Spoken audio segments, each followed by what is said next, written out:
People over on YouTube, welcome one and all. Steve, it's good seeing you. Hello, Marks. Hello, Ellie. Pepper, hello and thank you. Hello to you, Reflex. What's good, Jim? What's good, Tonto? Pharaoh, good seeing you, my friend. Hello, George. Hello, Unnamed Comets.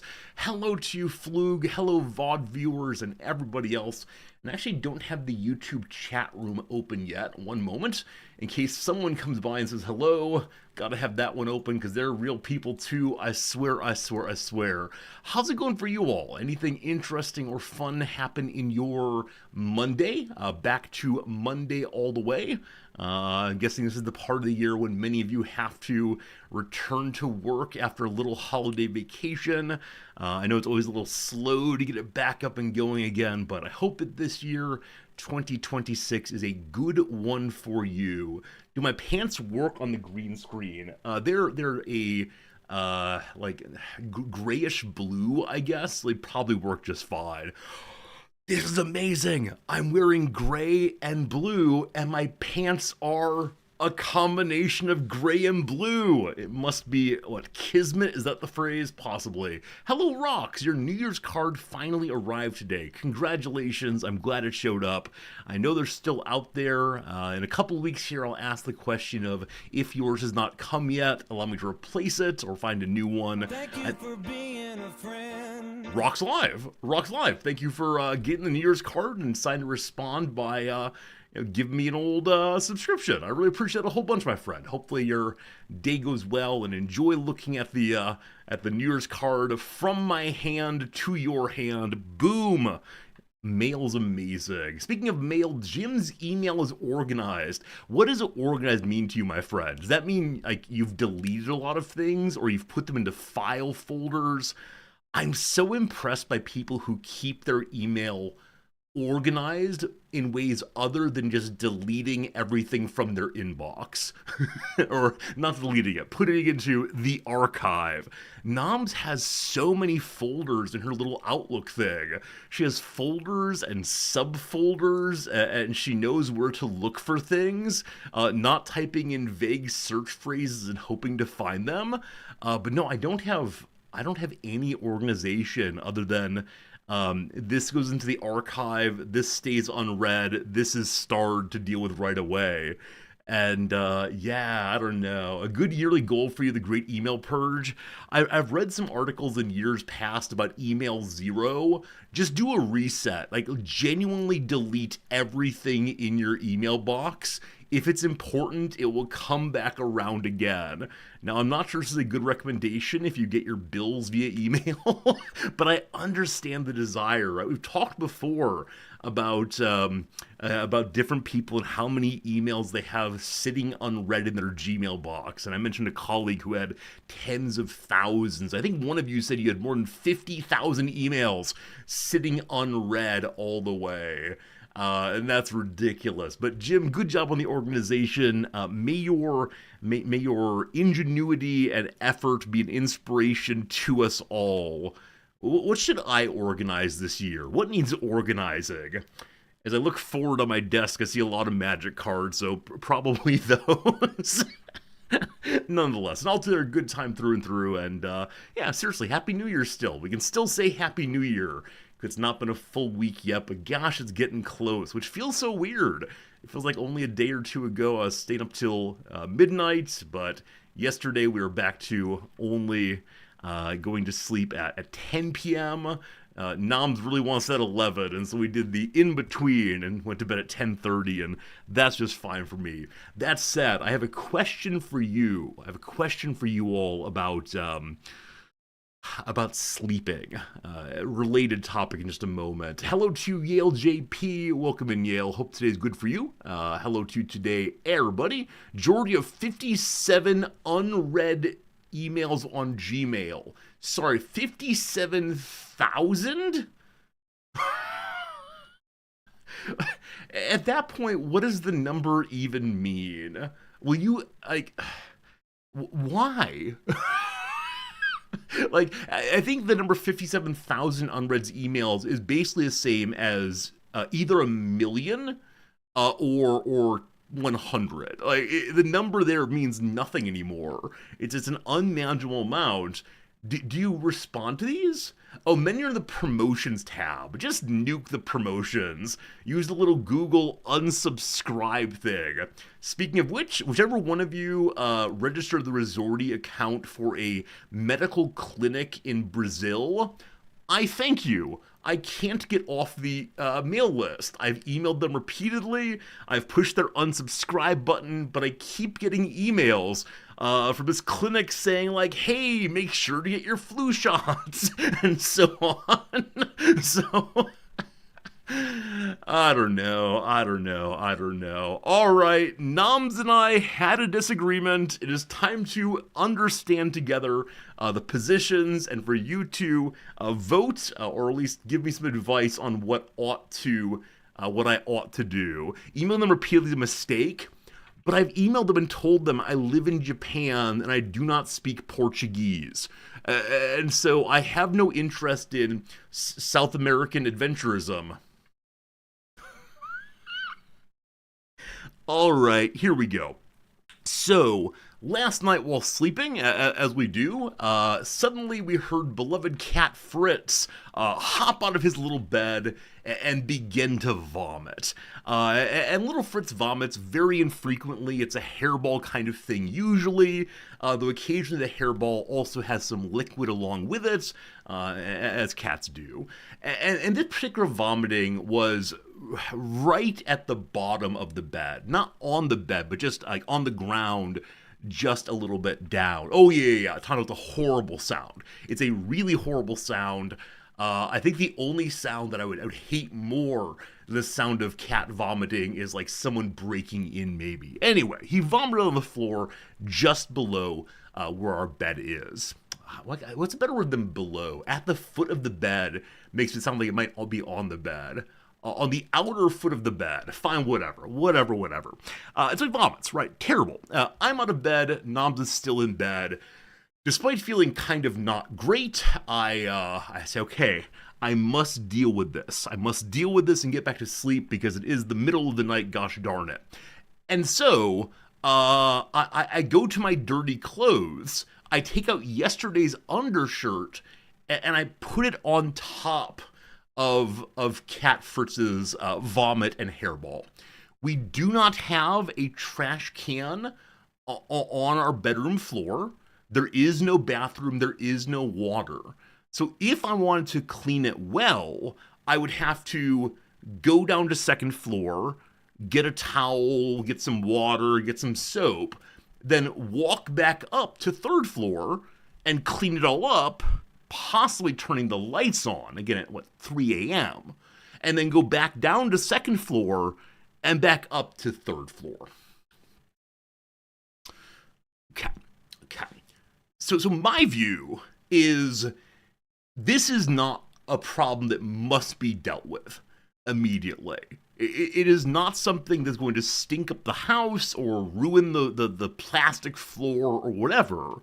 And so throwing a shirt on top of it to make sure we don't accidentally step on it, and as a reminder to clean it up first thing in the morning is A-okay.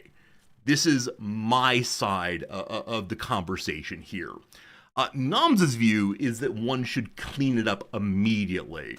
No matter how much up and down one needs to do, that person should clean it up all the way. She wins. May I remind you that she is in bed and I am the one standing up who must do all of this work. Is the floor plastic? So it's like pseudo wood. Is it what called pergola? Maybe that kind of thing. Women wins. That's misogynistic. No, it's not true. It's not that much work. But again, it's walking up and down the stairs with the lights on at 3 a.m. May I highlight 3 a.m.? All right. Does anyone agree with my side of things? Where you've put a shirt on it, it's cleaned up in the morning, the shirt will clean well, etc. Give me a 1 if you agree with me. If not, that's fine. You can give me that 2. But I want to at least suggest this is an in-between position, where my position is not absolutely radical. we got two ones. Only thing I can argue in favor is 3 a.m. and half asleep. Oh, exactly. I would not say under normal conditions, right? Right. The only other time I've left Fritz vomit out is I was in the middle of an interview, and it would have been a very awkward thing to leave the interview in that moment and go right back. But other than that, yeah, Fritz vomits, Fritz like makes a mess of some sort. I clean up immediately because we don't want to live in filth. But 3 a.m. Make a cleanup kit for upstairs. I mean, yeah, there's definitely an argument in favor of having a trash can upstairs. There's an argument in favor of having, what, like a bucket of water maybe? I can't imagine. We so infrequently have meaningful trash on the third floor that it seems like a waste of space. You will recall that in Japan we don't have that much space on any floor. Wipe my shirt and toss the shirt. Jim, exactly. It's actually, this morning I wiped it up with the shirt. I went downstairs. I got the solid off into the trash can. I then rinsed the shirt in the old water, and now it's in the dryer, or it's in the washer rather. It's gonna be fine. It's gonna be fine indeed, all the way indeed. Two, but only gotta live with noms. All right, I gotta know, friends. I gotta know. What if I would have done just a quick wipe up? Like taken my shirt, rubbed it about for a while, thrown the shirt in the washer, or the hamper rather, and then in the morning done the harder clean. Would that have been acceptable? Because I did end up just leaving it there. But when Nam suggested I should go downstairs, I considered saying, no, you do it. I decided against saying that for a variety of reasons. However, it sounds smelly. So I have a bad sense of smell, of course, but when we got up this morning, Noms did not announce it's smelling bad. Right? Noms did not announce it smells bad in the room. So, I don't know. Anyway, I'll report to Noms that you all largely agree with her that I've committed a bedroom foul by not doing the foul work of waking it up at 3 in the morning. Am I a disgusting person? I think that every time we have these conversations about may we put it off for a little bit, may we do this thing in the morning because I want to go to sleep, you all are on the side of no, we clean things immediately, sleep is irrelevant. How do you all function? How do Aristotle characterize practical wisdom? Yeah, it's doing the right thing in the right manner at the right time. Is Fritz my kitty or Noms's or both? So Fritz was definitely mine before we got married. Fritz, got into our household via me. That said, I think that it's important to me that we own and share the things together. And so it is the case that in Japan, legally speaking, Noms is the owner. But if we had to say it belongs to someone, sure, I probably have primacy. He does like me more in some ways. But yeah, I mean, I think both of us care for him quite a bit. And both of us take care of him when bad things happen. That said, I do handle litter box, and I do also, clean up little cat litter here and there around the house, because I actually don't feel bits of cat litter on my feet, and Noms does profoundly, and I don't know what that means exactly, but if there's little pieces of cat litter that have come off of his feet, like in the dining room, I will not notice them as I step on them, but Noms notices every single one. She's a much more sensitive person than I am, physically speaking, but that's how it goes. If I get up for football, I can get up because I love my wife. Whoa. This is not a matter of love. I want... How dare you? All I have to say is how dare you. Incidentally, George mentions that Fritz is not a thing. There's a super interesting set of arguments about whether we are acting in non-consent respecting ways by not letting animals go outside when they want to go outside. Are we keeping them as our prisoners? I don't want to go down this path too much right now, but like I said, it's a very interesting set of arguments that says, look, if we think that animals are something other than little machines, and when we think that they have clear preferences that they express, shouldn't we respect those preferences as much as we respect other kinds of animals' preferences in the world? I love this argument so much. It's definitely worth thinking about. And like we get into topics of paternalism and so on. And now, of course, we don't want our cats to go out there and die. But if the cats want to go out and die, maybe we should let them do so. I don't know. It's worth thinking about for sure. They're invasive species, right? So if you go to a larger level and say, look, by having your pet out there, it's going to eat all of the birds, then sure, I think there's an argument in favor of minimizing harm that way. But if like the cat just wants to go hang out on the porch, if the cat wants to go for a patrol around the property, eh, I don't know. Your cat's slaves. I don't understand this view that says like people own dogs, but cats own people. I think that's some nonsense put out there by the dog people. Dog people. We're not going to have this debate right now, but I don't know. I think Fritz and I have a nice relationship where, he hangs out with me and lets me touch his nice little fur and keeps the bugs at bay, I suppose. And I do the work of feeding him, and it's a nice relationship. It's a nice relationship indeed. Your nonsense? I mean...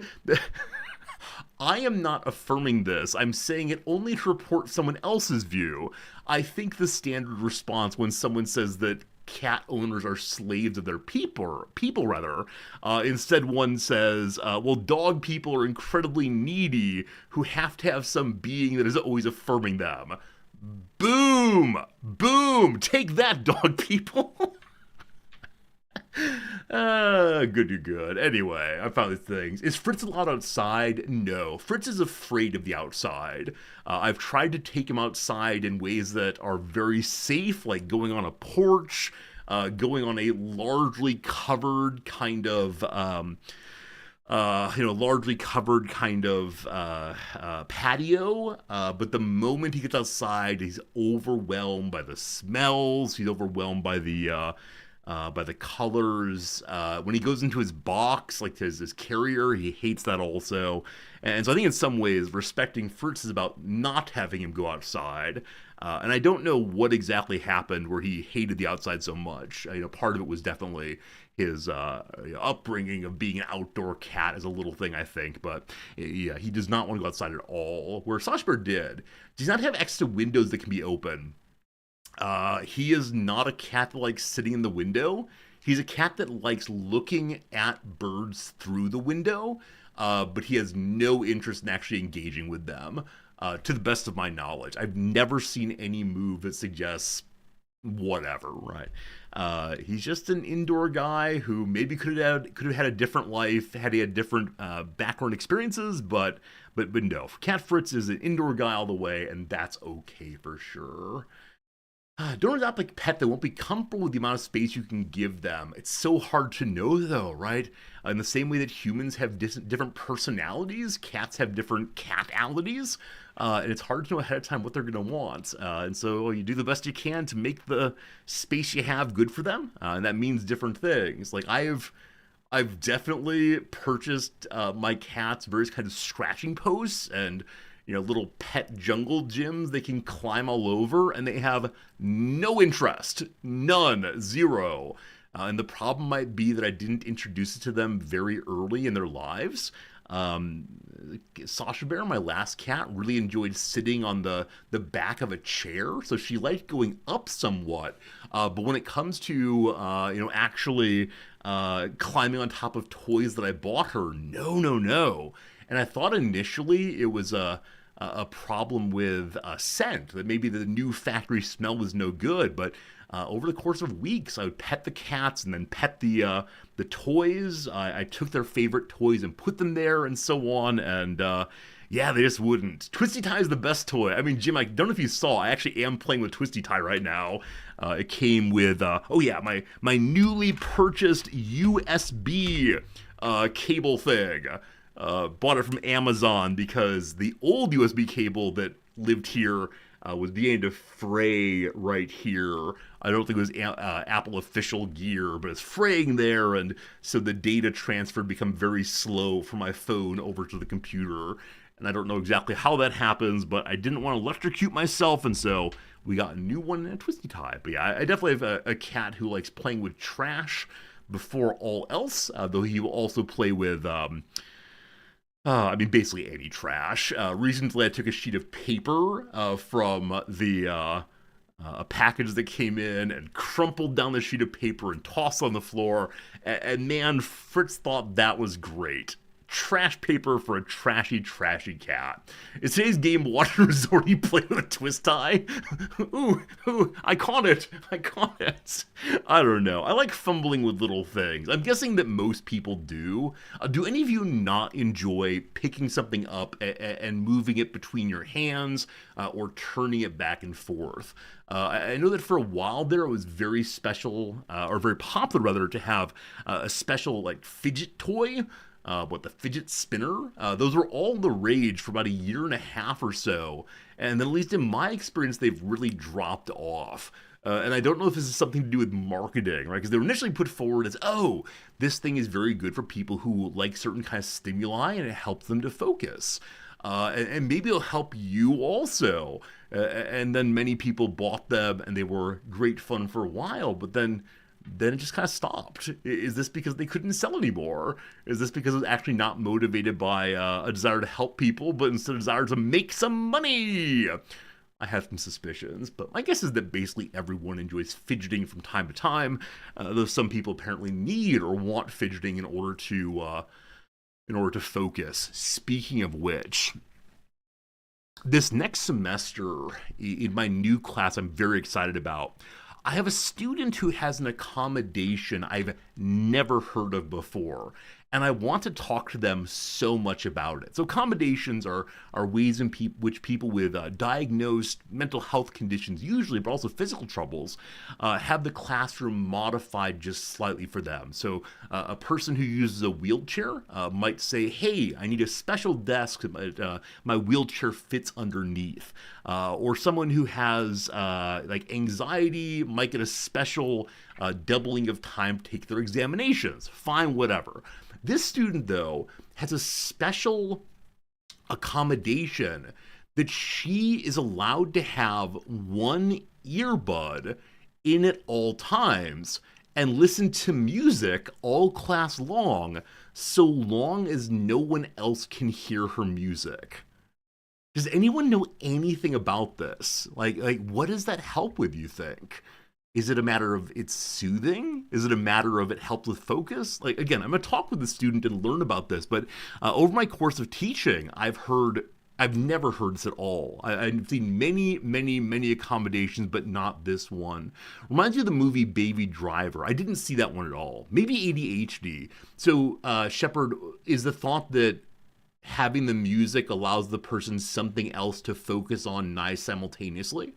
Like, I'm totally cool with that. If it helps the student do better, that's fine. Oh, except there's this caveat on the accommodation that I find a tiny bit upsetting. Allowed to have one earbud in, listening to music, so long as it doesn't affect other people, and the student remains listening to the professor. I don't know how to judge that. that latter part, like, am I have to like a cold call on them and make sure they're paying attention? Yeah, I like it very much when accommodations tell me what to do, so I know that I'm in accordance with the law and helping people and so on.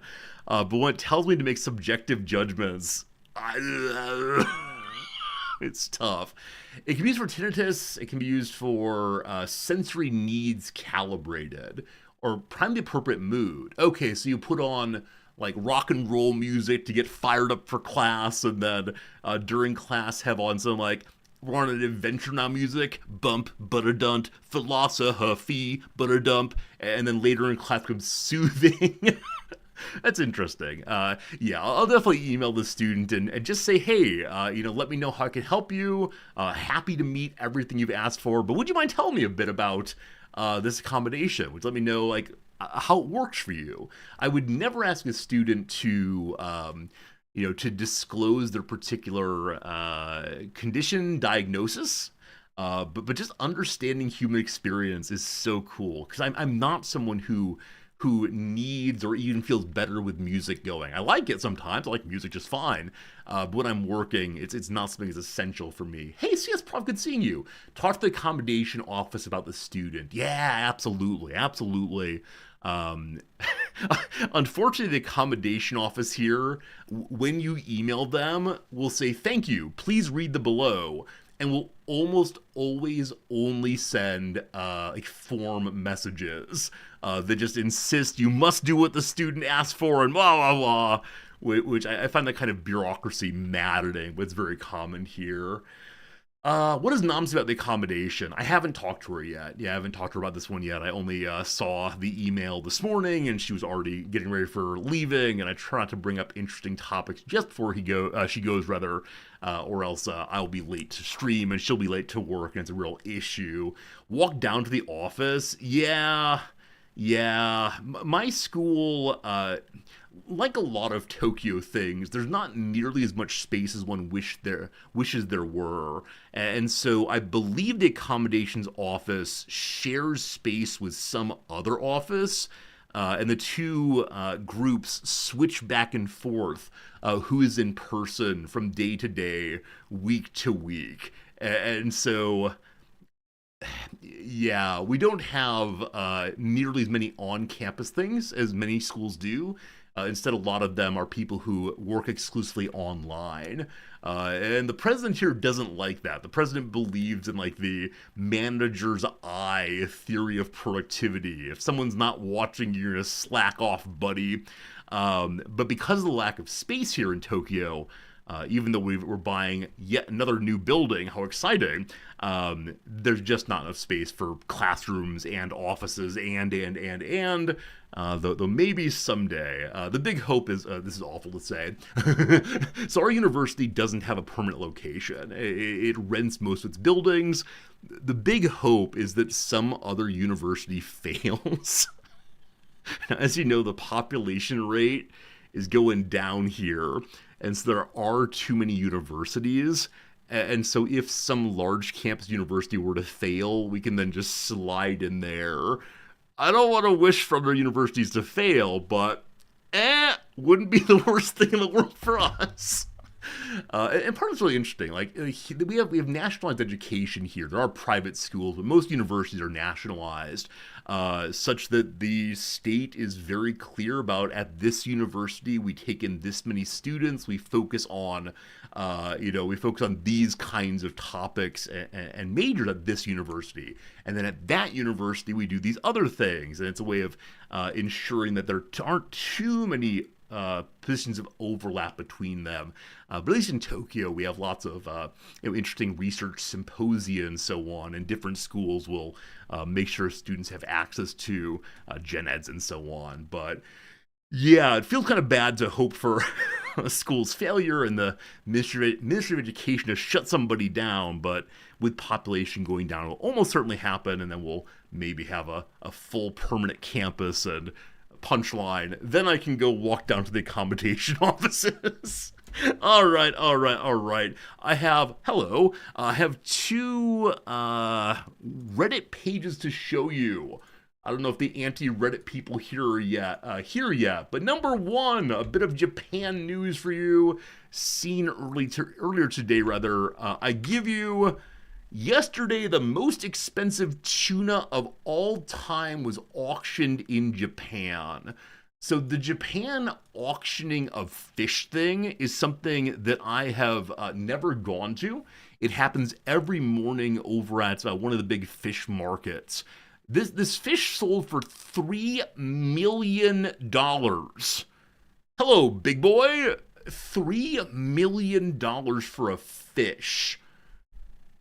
And I don't know about that. Now, obviously, it's a tremendous amount of meat.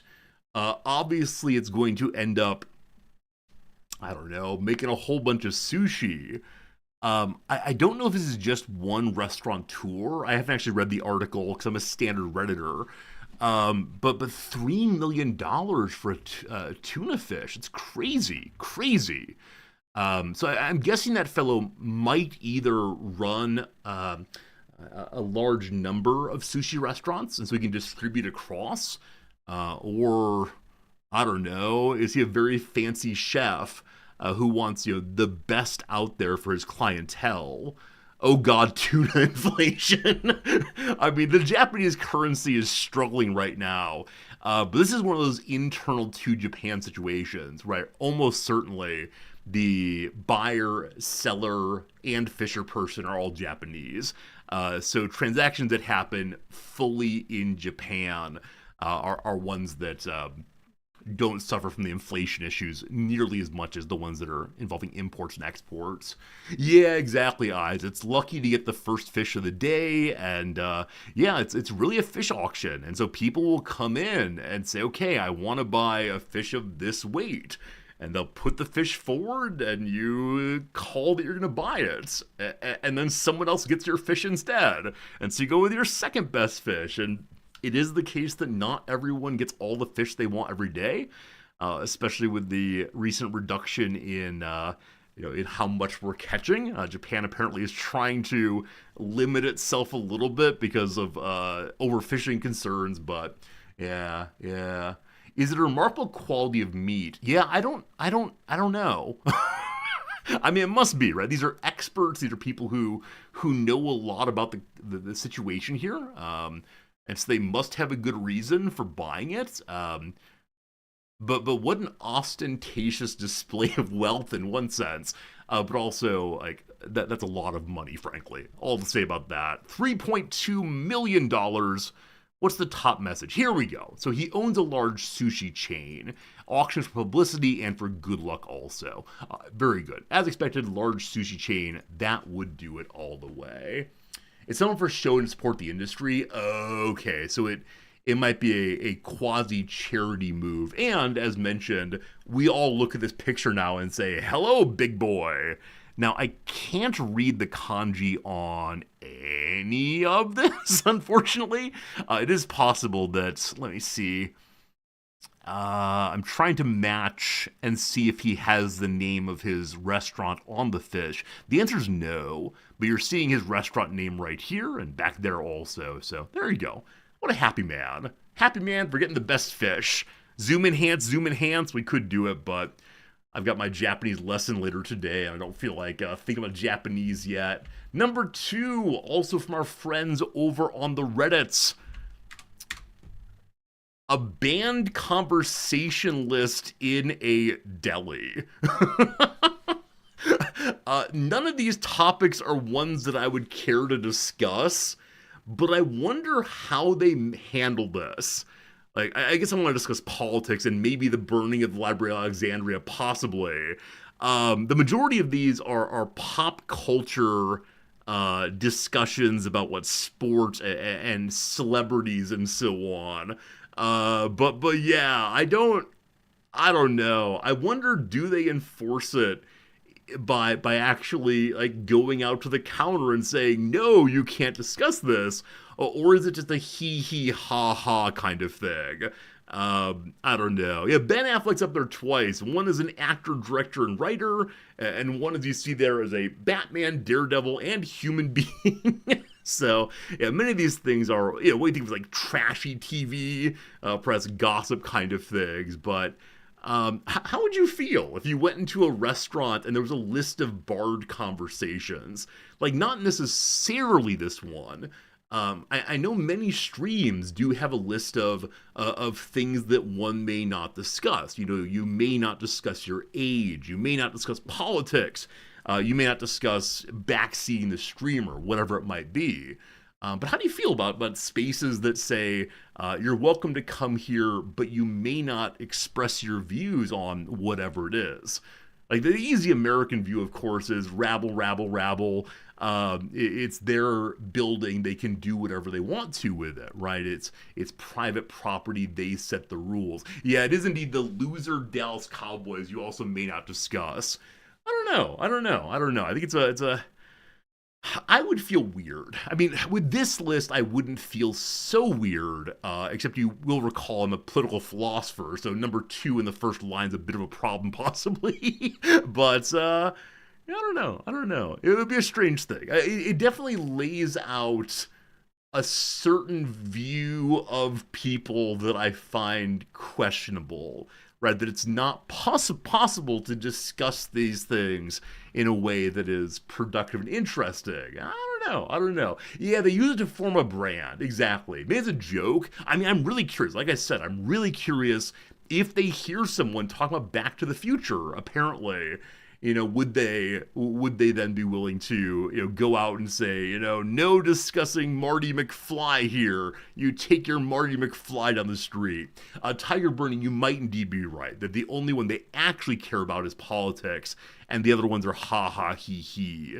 Yeah, I mean, that's sad. Some of these topics definitely are kind of boring, and so I don't know. Let's see if they have any discussion of this thing here, about in particular where this is, and if anyone's been there, possibly. It's owned and operated by Casey Affleck, yeah, Ben Affleck's brother for sure. No, no.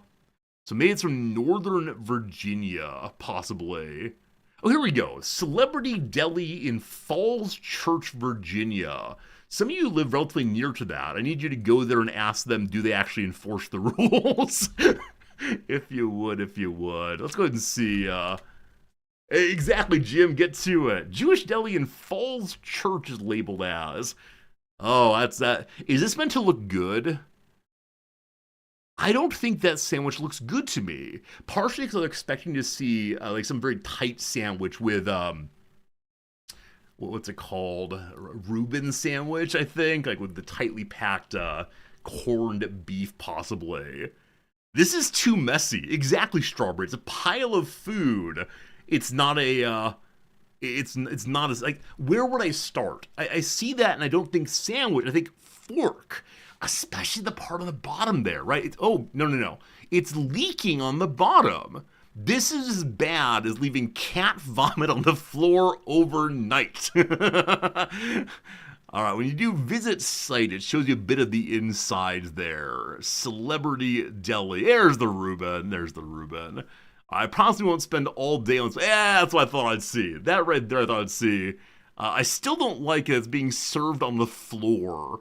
There's a subreddit that you all might know of called We Want Plates.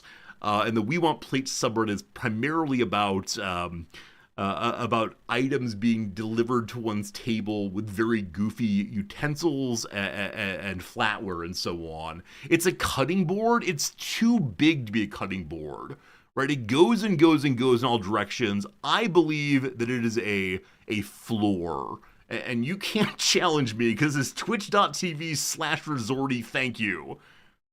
Oh, I like eggs. Want to be in the know? Absolutely not. Don't you register me for this website, please. What's the food? A lot of meat. A lot of meat. Do you think about like your rules? Thou shalt not discuss this and that. I don't know. Someone go here, please. Someone go here and report back. I'd appreciate it. All right. Exactly, Oli Dentashis, right? You scroll down, you see even more floor. Endless floor. Enough about that. All right, let's go and do the word of the day, team. Let's go and see what the word of the day is, if we know it, if we don't know it, or otherwise. The word is marginalia. Vermont surely knew what he was talking about in his marginalia.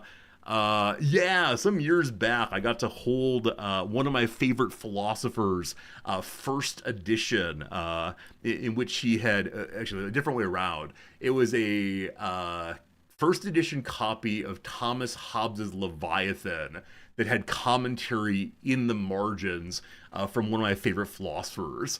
And it was discovered in a library out in the woods that I had the opportunity to go to.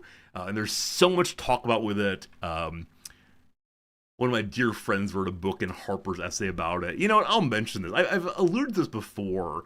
My friend John Keg, American Philosophy, A Love Story. the subtitle is mine. That's not John Keg. If you've not had a chance to read this book, I encourage you to go ahead and do so.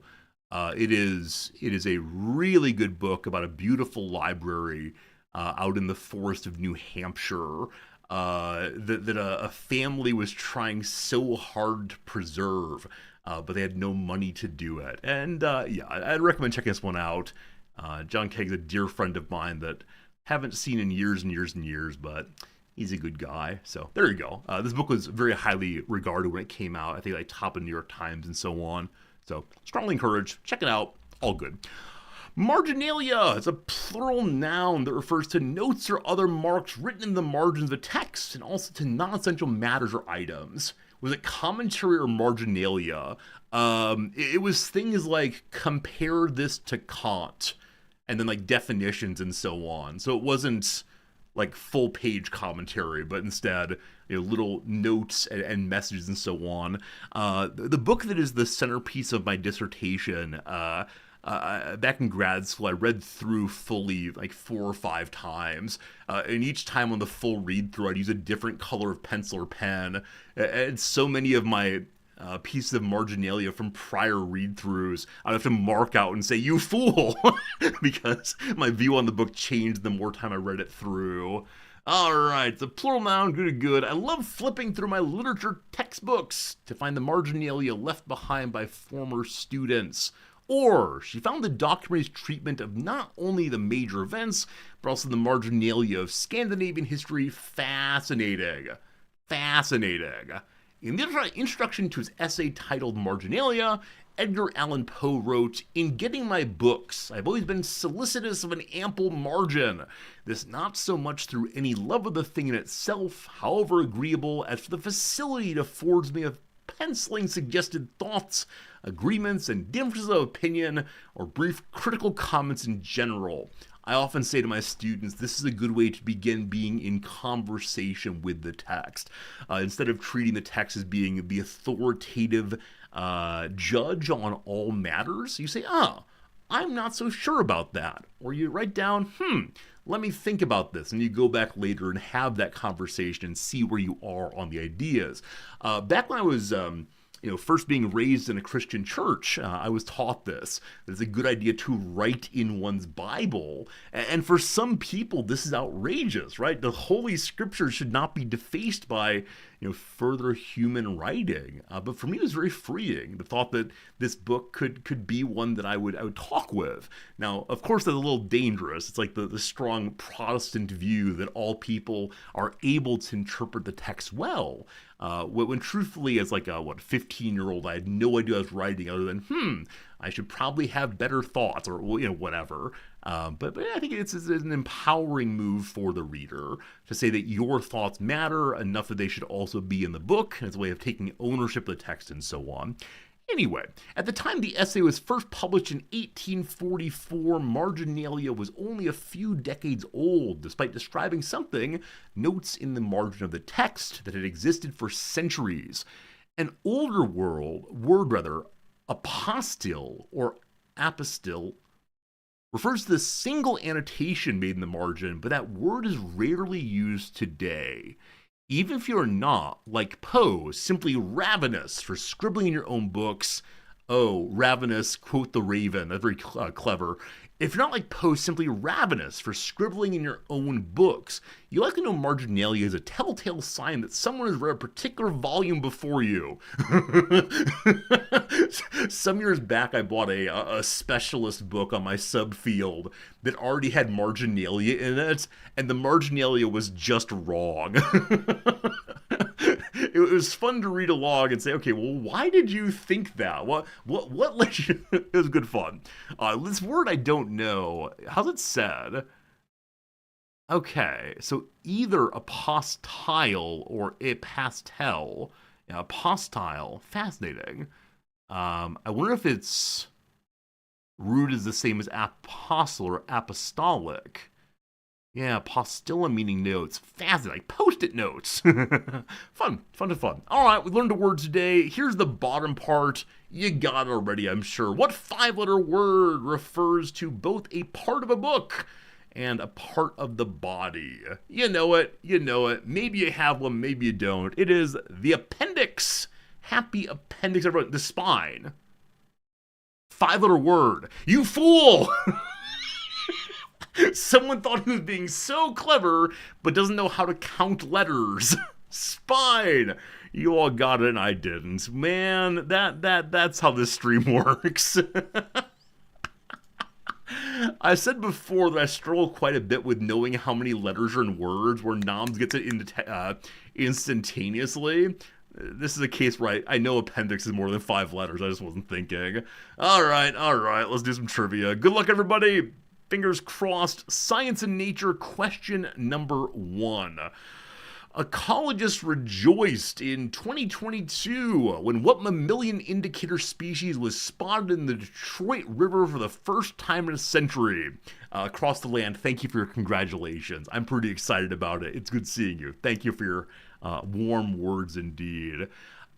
Indicator species, I assume, indicates the health of the river. I'm thinking of things like badgers maybe, or groundhogs, though in the river, badgers seem likely, assuming they're the ones that make dams. Beavers, not badgers, I'm sorry. The bee throws me off. I'm gonna go with beavers. I know that in the early days of French exploration of North America, beaver pelts were a big deal. Let's see. Bad. No surprise here. What member of the weasel family eats mostly perch, suckers, and catfish? Alright, so something involving surprise, something involving eater of fish. Fish phage. I'm so proud of myself. Weasels. How about the mink? No good. The 2025 holidays saw a weird number of pieces about that 1977 Muppets Christmas special starring Emmett what? Well, we'll go with 0 points today. I feel like I should have gotten this one, but Emmett's... Unfortunately, the only Emmett to come to mind is Emmett Till, and that's definitely not right. Emmett's... Mongoose. Emmett Mongoose. Any Ricky Tikki Tavi fans out there? The otter. The otter. Really? I didn't realize the otter was like an inland species. It goes through Detroit. I had absolutely no idea.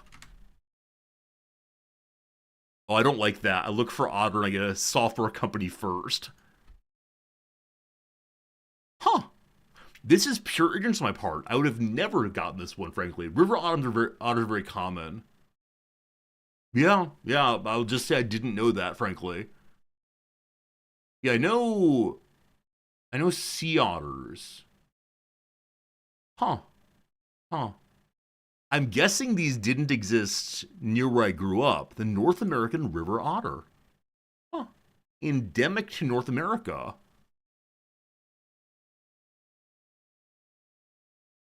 Okay, oh, that's not helpful. Yeah, so I grew up in an area where otters apparently exist. I just did not know this. Where I think they lived, I mean, yeah, I think of otters and seals of being a fairly, common overlap. So just a matter of not really knowing much about otters, but yeah, it's not like I thought they lived in, I don't know, like the desert. Kansas Zoo has a river otter enclosure, but I mean, yeah, but zoos have weird things. Right? Zoos have like polar bears. I don't know. Anyway, what as Samuel Johnson said, pure ignorance, madam, pure ignorance. All right, number 2, here we go. In 2018, nearly 40 years after his big banjo moment, and 28 years after his death, who is inducted into the Banjo Hall of Fame as a non-playing promoter of banjo. So I ran through the banjo players I know as I was reading that. Who didn't play the banjo but promoted the banjo? So probably some musician who had banjo parts in their music. Maybe a clown. So 40 years at a big banjo moment. So back in the 1970s. Well, I have no idea. I mean, the 70s, I think of Steve Martin bringing banjo to the stage, but he's still living. And his big banjo moment is actually happening right now. I have absolutely no idea. I have absolutely no idea. Unless it's in that show. What is it? The one in the woods, the squeal like a pig one. There's that young fellow who plays the banjo on the porch. I've never seen the movie other than these like brief bits I just mentioned. I have no idea. I have absolutely no idea. We're gonna say this was Kaiser Wilhelm. Is it? The late 50s sketch show Sam and Friends is the origin story of what legendary puppeteer?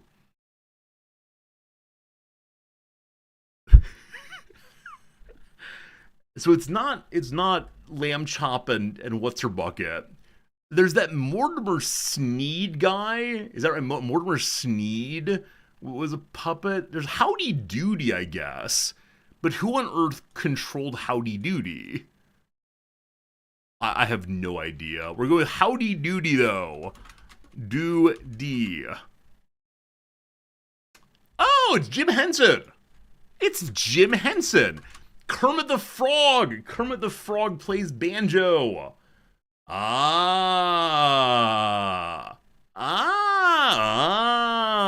That's right. I missed that entirely.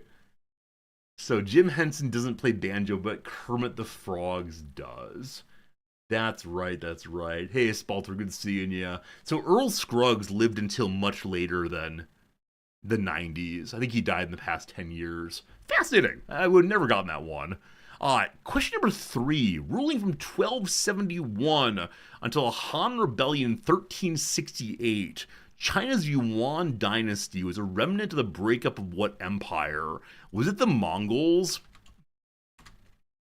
Cool. I was briefly worried it'd be a very low-scoring day, but you give me CK3 questions, I give you 3-point answers. Next up, thanks to a donation from Steven Spielberg, the LA's Academy Museum owns what splintery 40s film prop? The splint is lowercase, so no TMNT references here. Something involving wood?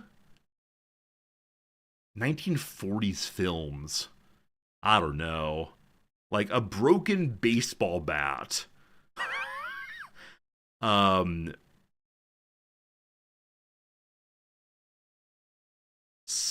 the cross from Spartacus. I have no idea. I have absolutely no idea. I'm gonna say some cross. What if I... Oh, it's Rosebud. It's Rosebud. It's Rosebud. It's Rosebud. It's from Citizen Kane. It's Rosebud. Yeah. I've actually never seen Citizen Kane, but I know the basic story. There you go. There you go. Good job, team. All right. We need 4 points to get a 10. Is it possible? They've had the same owner since 2002.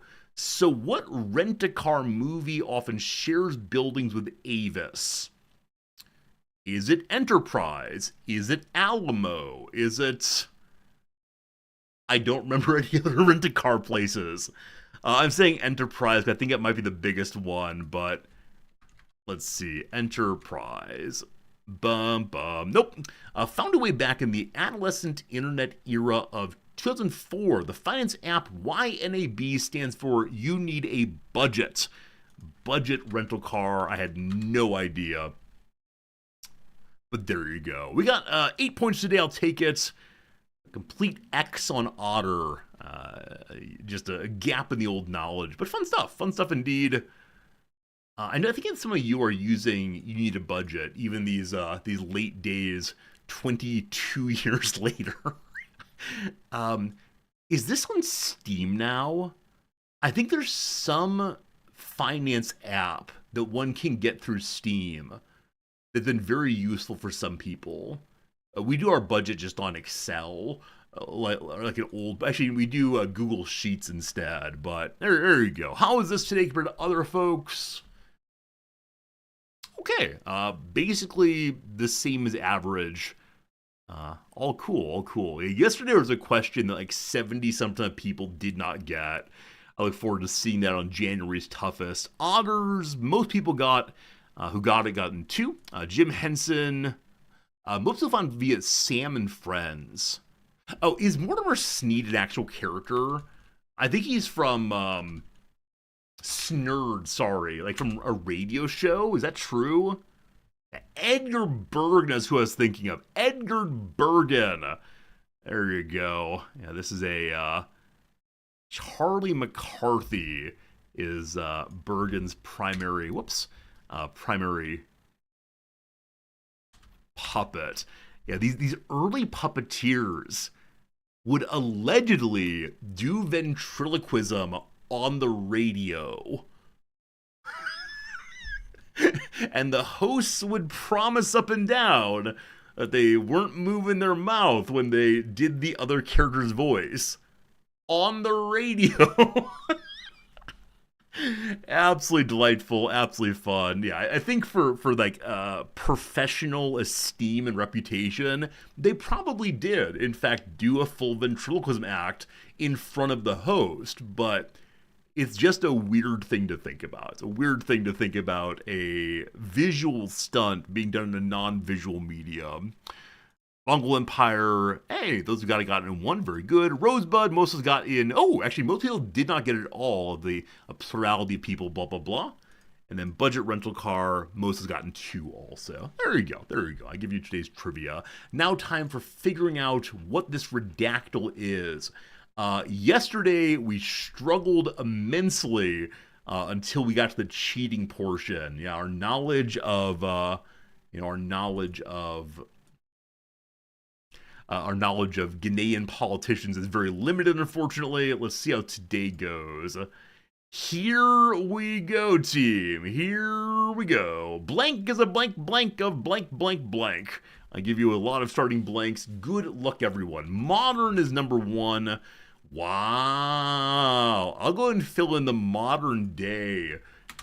There you go. Something modern day. If you didn't guess modern every day, I'd call you a big old cheater. 5 cities, very good. Soviet, we have none. Is it involving space? No spaces. Period. There are 17 of those. Is it in Gambia? It is not in Gambia. War, there are 18. Is it a language? There are 3 languages. A system, there are 2. Mechanical, we have none. How about an ancient thing today? 2 ancient things. Is it an etat? There are 14 states. Region, we have 8. Country, we have 7. Example, we have none. Is it a nuclear thing? It is not. Does it involve Europe? There are 4 Europes. I'm going to do India, as it is the biggest of nations that often shows up, but no, not India. How about nation? Nation, there's 1. I'll go ahead and run directions for you all. I know directions are always a popular guess. And south and central. There we go. 7 south is the biggest one. Is it in Africa? There's none of those. Russia, we have 7. Is it a union? 4 unions somewhere. Blank is a blank region of modern day blank. Some country most likely. We'll see. Does it involve Normandy? No. I'll do Picardy to help you out. No Picardy either. Where Jean-Luc Picard is from, certainly. Have we even identified what continent it is? No continent identification yet either, I don't believe. Europe? We did Europe before. There are 4 of those. Maybe. It's involved Moscow. Moscow. No. How about Asia? No. Germany. One of those. France. One of those. Is it an autonomous region? It is not, allegedly. Romania. There we go.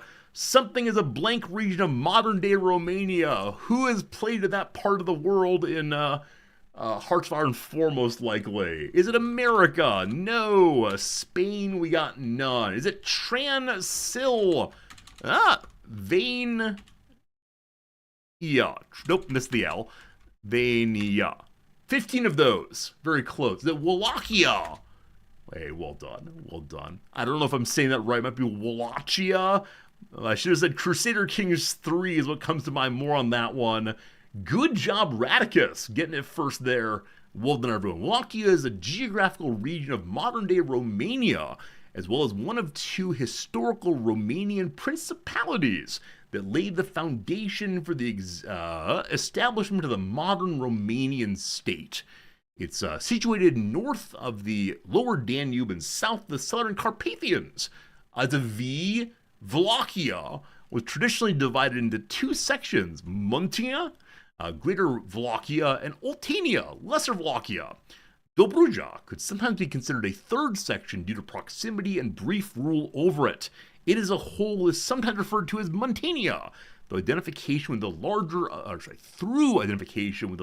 of the two traditional sections. Friends, it's time for maps. Time for maps. Good. Google can't find it, and so dumps into Middle Tokyo.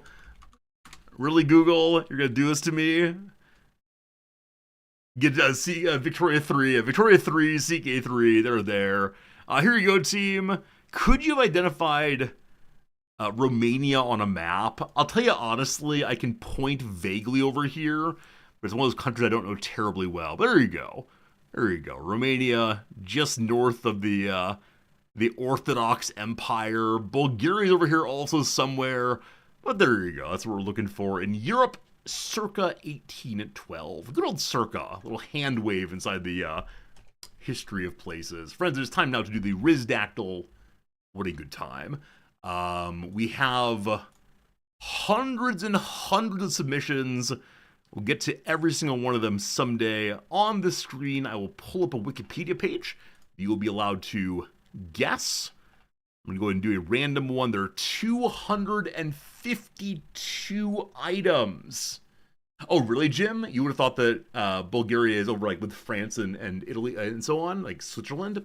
Yeah, American education of geography is very weak, but we can look it up, thank goodness. If you're interested in submitting, please use the link in chat right now. That would be grand. Here's the random button. Today we're going to get Monstro. I think this is too obscure, unfortunately. I'm terribly sorry. It's a submission I know nothing about. I'll go ahead and bring it up for us to discuss this together, and you can boo me if this is actually a good one. But it was a niche as the answer. Terribly sorry on that one. Friends, this was the submission right here. Would you have gotten it? Would you have gotten it? I mean, it's good to do non-American things, but this one strikes me as being perhaps a bit too niche for all of us. Yeah, so I decided let's not go. First guess, I'm sure you would. I'm sure you would. Very good. Brickhead, good seeing you. Welcome in. Yeah, I'll say I made a good decision on excluding that one. Sorry, but that's how it goes. Random button again.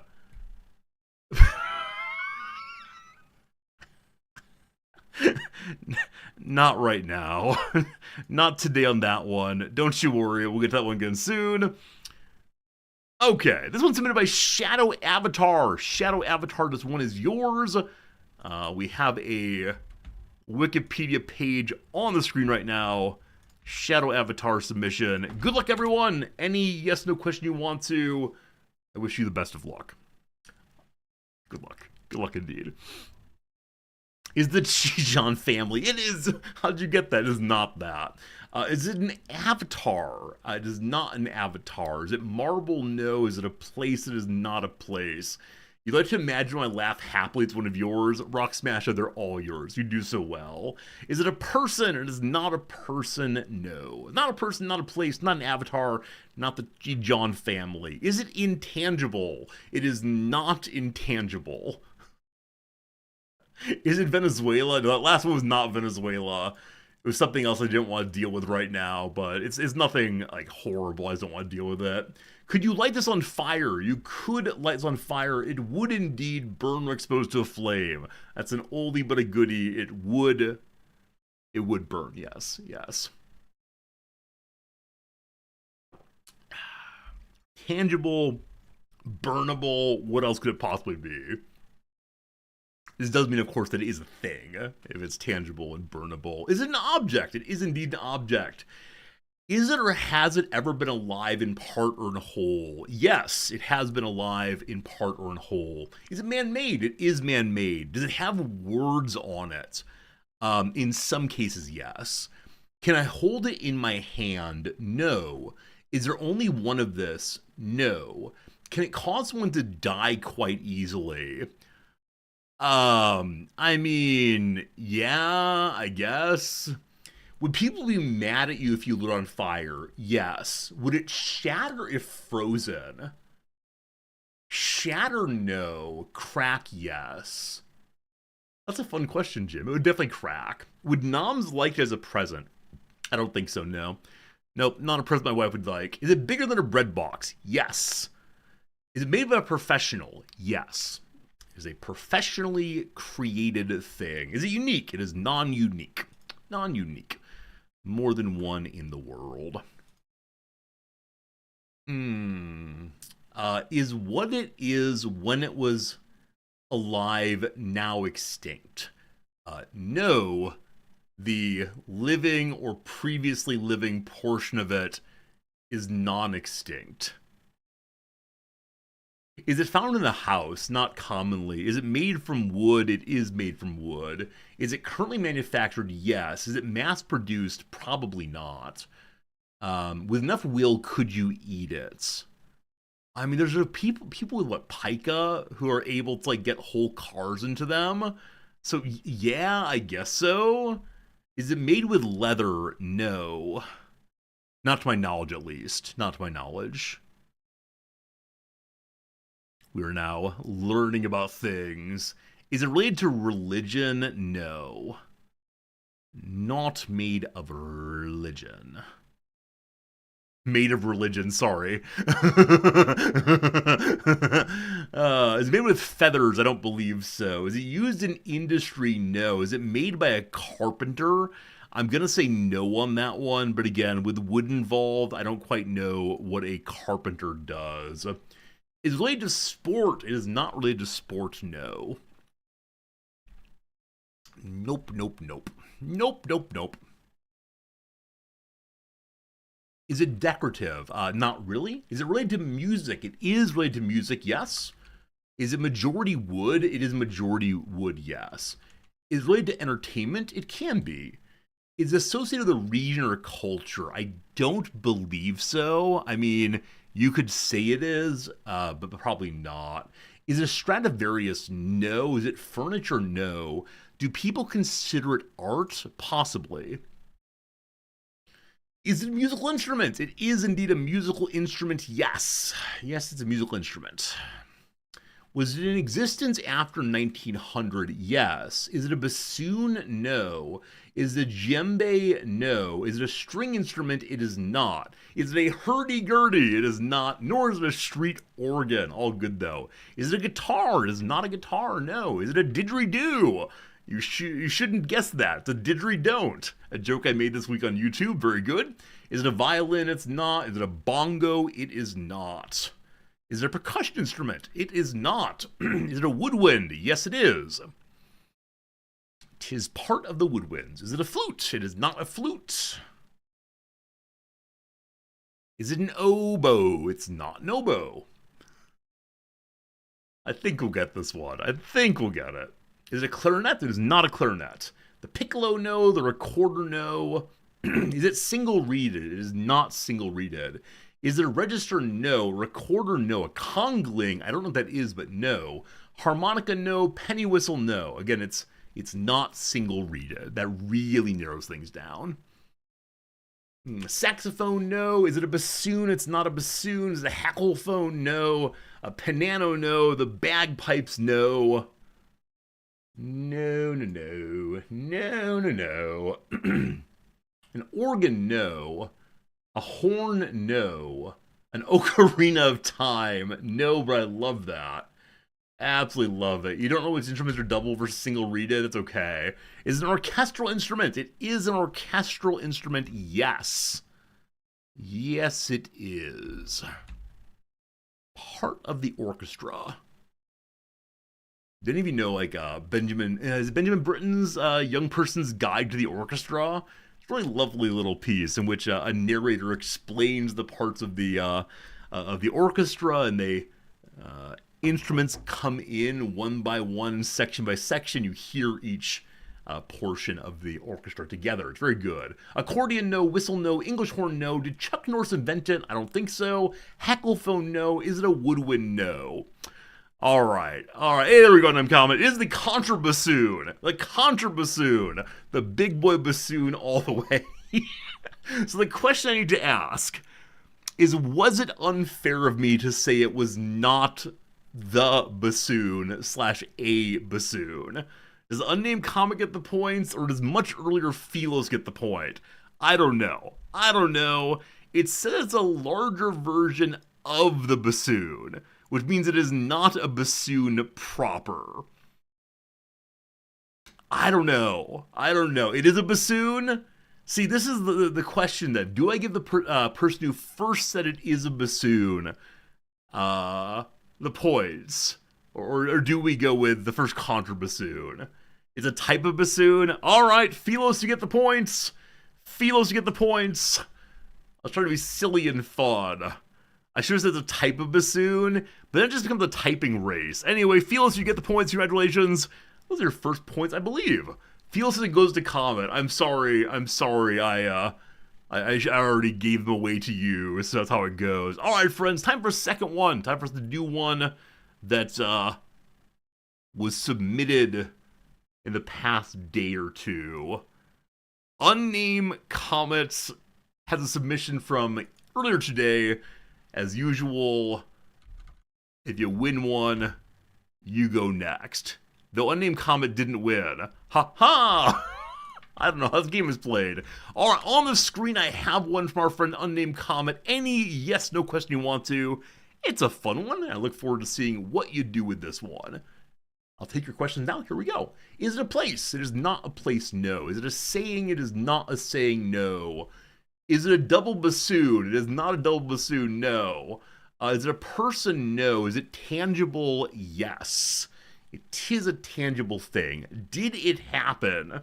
I mean, some philosophers argue that everything is an event, and so in that sense, sure, it happened. But no, it's not a happening in normal understanding. It's a tangible thing, I'll even say, in the world today. You have seen one of these in your life, I'm sure. Is it small enough to fit in my hand? No. Is it in the bassoon family? I will say it's unrelated to bassoons. Is it man-made? It is indeed man-made. Did it exist before 1800? I assume so.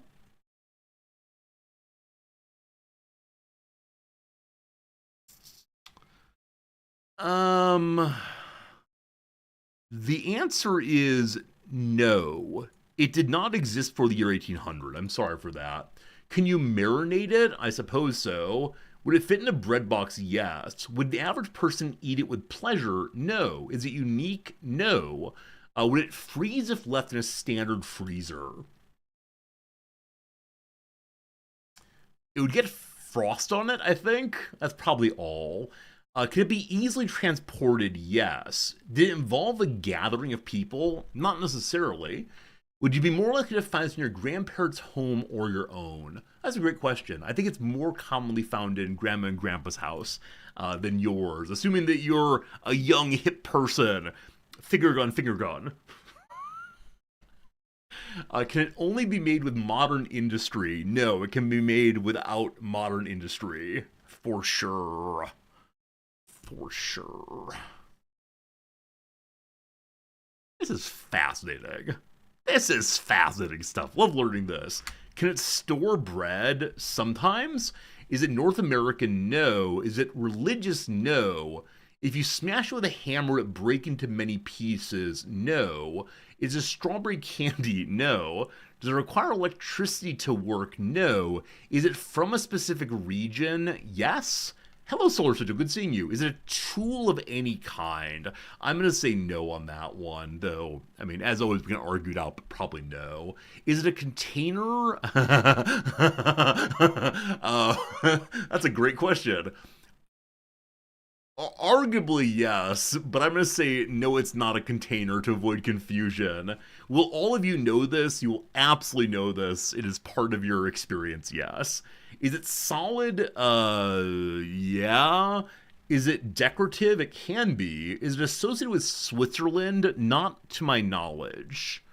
Not to my knowledge, but I don't know that much about Switzerland, honestly.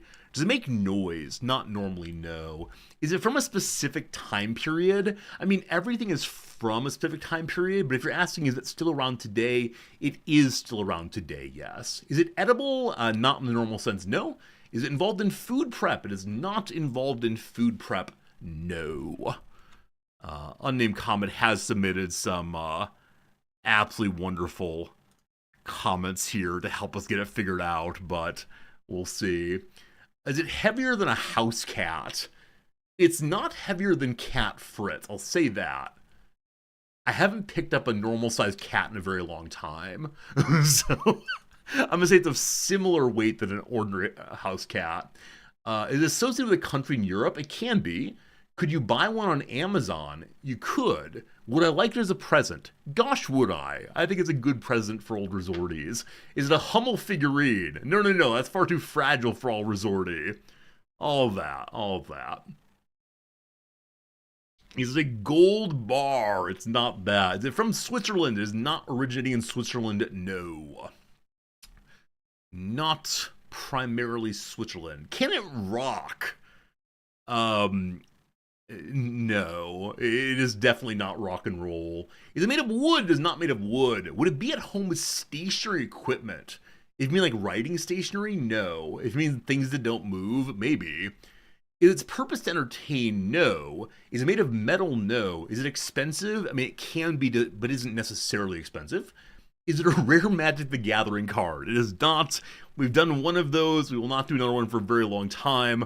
Also, I think that we've done the only Magic the Gathering card that I expect most people here know, so probably not. Is it broadly cuboid? It is not cuboid, no. No, not cuboid. Yeah, if you ask me anything about the topology of this thing, I can't really say too much, honestly. Is its purpose functional? It can be. Is it from Northern Europe? No. No, it's not from Northern Europe initially. Would most people consider it useful? Yes. Is it decorative? It can be. Is it a Turkish carpet? I love that, but no, it's not a Turkish carpet. No. Plastic, no. Globe, no. I have a couple hints ready to go here. Yeah, like I said, though, it's part of your experience. It's definitely part of your experience. I guarantee it's part of your experience. Could I represent it using a conic section or conic section? Conic, I think. I don't know. I don't believe so. Is it meant to be worn? It is. It is. Is it edible? No. Do I hang it up? I do. Is it aesthetically pleasing? Majin Pizza, welcome in. It is indeed aesthetically pleasing, I believe. Is it meant to be worn? It is meant to be worn, yes. Is it computer related? I'm going to say no, it's not computer related, but there's an argument there. Is it a poncho? No, not a poncho. Is it a cardigan? It pairs well with coffee, spectacles, and opinions. It is part of your experience. It's a cardigan. I'm wearing one right now, and I got a new one yesterday. Good job indeed, marks the Cylon. Well done. It's a type of knitted garment. As an open front and is worn like a jacket. Apparently, it came from the era of the Crimean War. The Crimean War, named for James Brundle, the 7th Earl of Cardigan.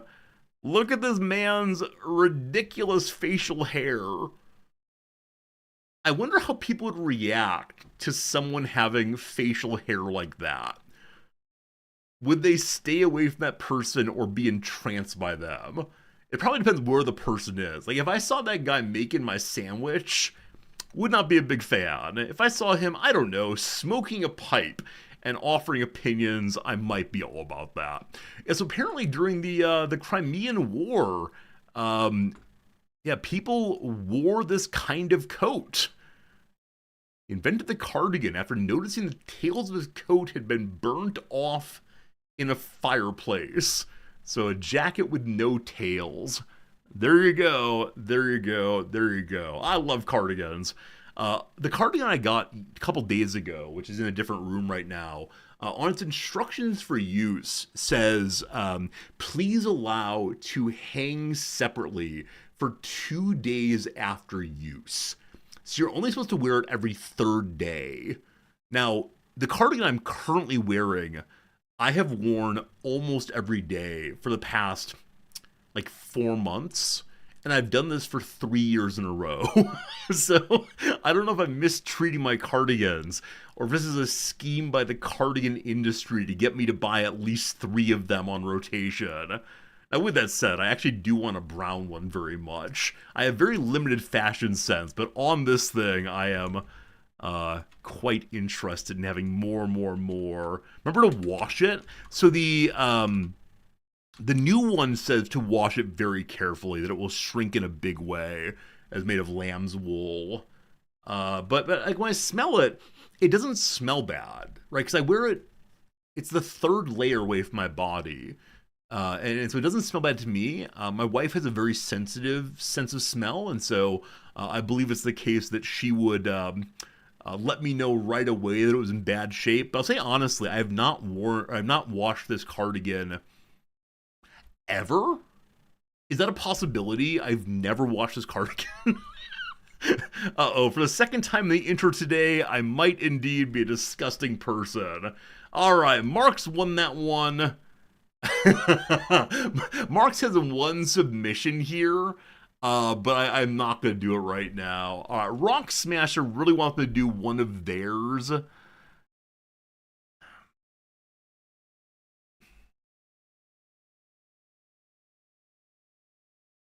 How on earth do we get to this? How on earth do we get to this one? This is too complex for today. I like it a lot, but no, we can't do that one right now, unfortunately. One more random one. The ad break is running, and so we're going to see how this goes. No, maybe? Okay. Yeah, we'll do this one. Black Point, this is yours. This one shouldn't take too long, question mark, question mark. Friends, I have a page open on the screen right now. Any yes, no questions you want to, and then we will get to our Baldur's Gate 3 playthrough. Maybe consider dry cleaning this. There's a dry cleaner down the street. I'm just afraid of going and talking to them because I don't know what kind of questions they're going to ask me and what kind of strange words they're going to use. So I have a lot of things that should probably be dry cleaned that I've not dry cleaned since moving here. Here we go. Is it man-made? Yes. Is it a place? Yes. Would it hurt if you kicked it? Maybe? Is it a child of Judy Garland? How dare you? Is it a person? It is not a person. Was it ever alive? No. Is it an academic concept? No.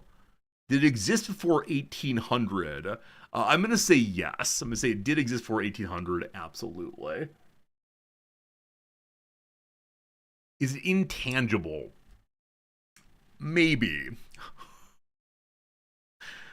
Oh, goodness. I apologize for the imprecision here so far. Is it North American? No. Is it taught at university? Not in a substantial sense in the ordinary course of a schooling. That's right. Giving the students a schooling.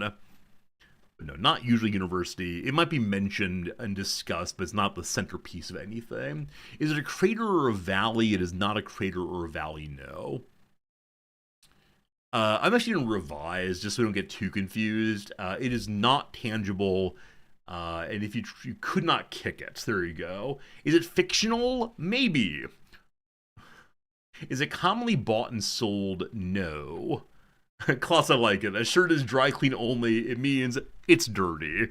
No, I don't have any shirts that are dry clean only. They all go through the washer, even if they could be dry cleaned. I don't know. Is it an event? It is not an event. No, it is not an event. It is maybe fictional. Is it on Earth? Maybe. Is it utopia? No. No. Is it a concept? It can be, but in this case, it's meant as a place. Did it exist before 1400? Before 1400? I believe so, yes. Yes, it did. Yes, it did. Is it fictional? Maybe. Can I describe it to a 5-year-old? Yes. Is it a subject of conspiracy theories? I don't think so. I might be wrong on that, though. Would I boo this? No, I think it's a good submission. Does a fictional person live there? Yes. Yes, a fictional person does live there. Has Indiana Jones ever been there? Not to my knowledge. Not to my knowledge. Would an average 13-year-old know of this? So I definitely knew of it at 13. I suspect that most of you knew about this at 13 also. I don't know about kids these days. If it's on Earth, would it be part of or on one of the larger continents? Yes. I mean, maybe. It depends on how you define continent. Is it featured in Lord of the Rings? No. Is it Middle Earth? No. Is the person who lives here a mythological figure? Yes. Can you find it in CK3? No. Is it Santa's house? No. Did the ancient Greeks know about it? No. Is it Atlantis? No. Is it Wet? No. Is it Olympus? No. No. Is it Avalon? Great question, but no, it's not Avalon. Is it Eastern European? It is not Eastern European. No. That's a great question. That's very good. What else could it be? What else could it be? You're not too far away, I'll say honestly. Is it featured in Gulliver's Travels? No. Is it in the sky? It is not in the sky. Is it Mythgard? It's not Mythgard. No. I have some clues ready to go. Is it Narnia? Nope. Would most historians consider the place fictional? I don't know. Is it in the sea? No.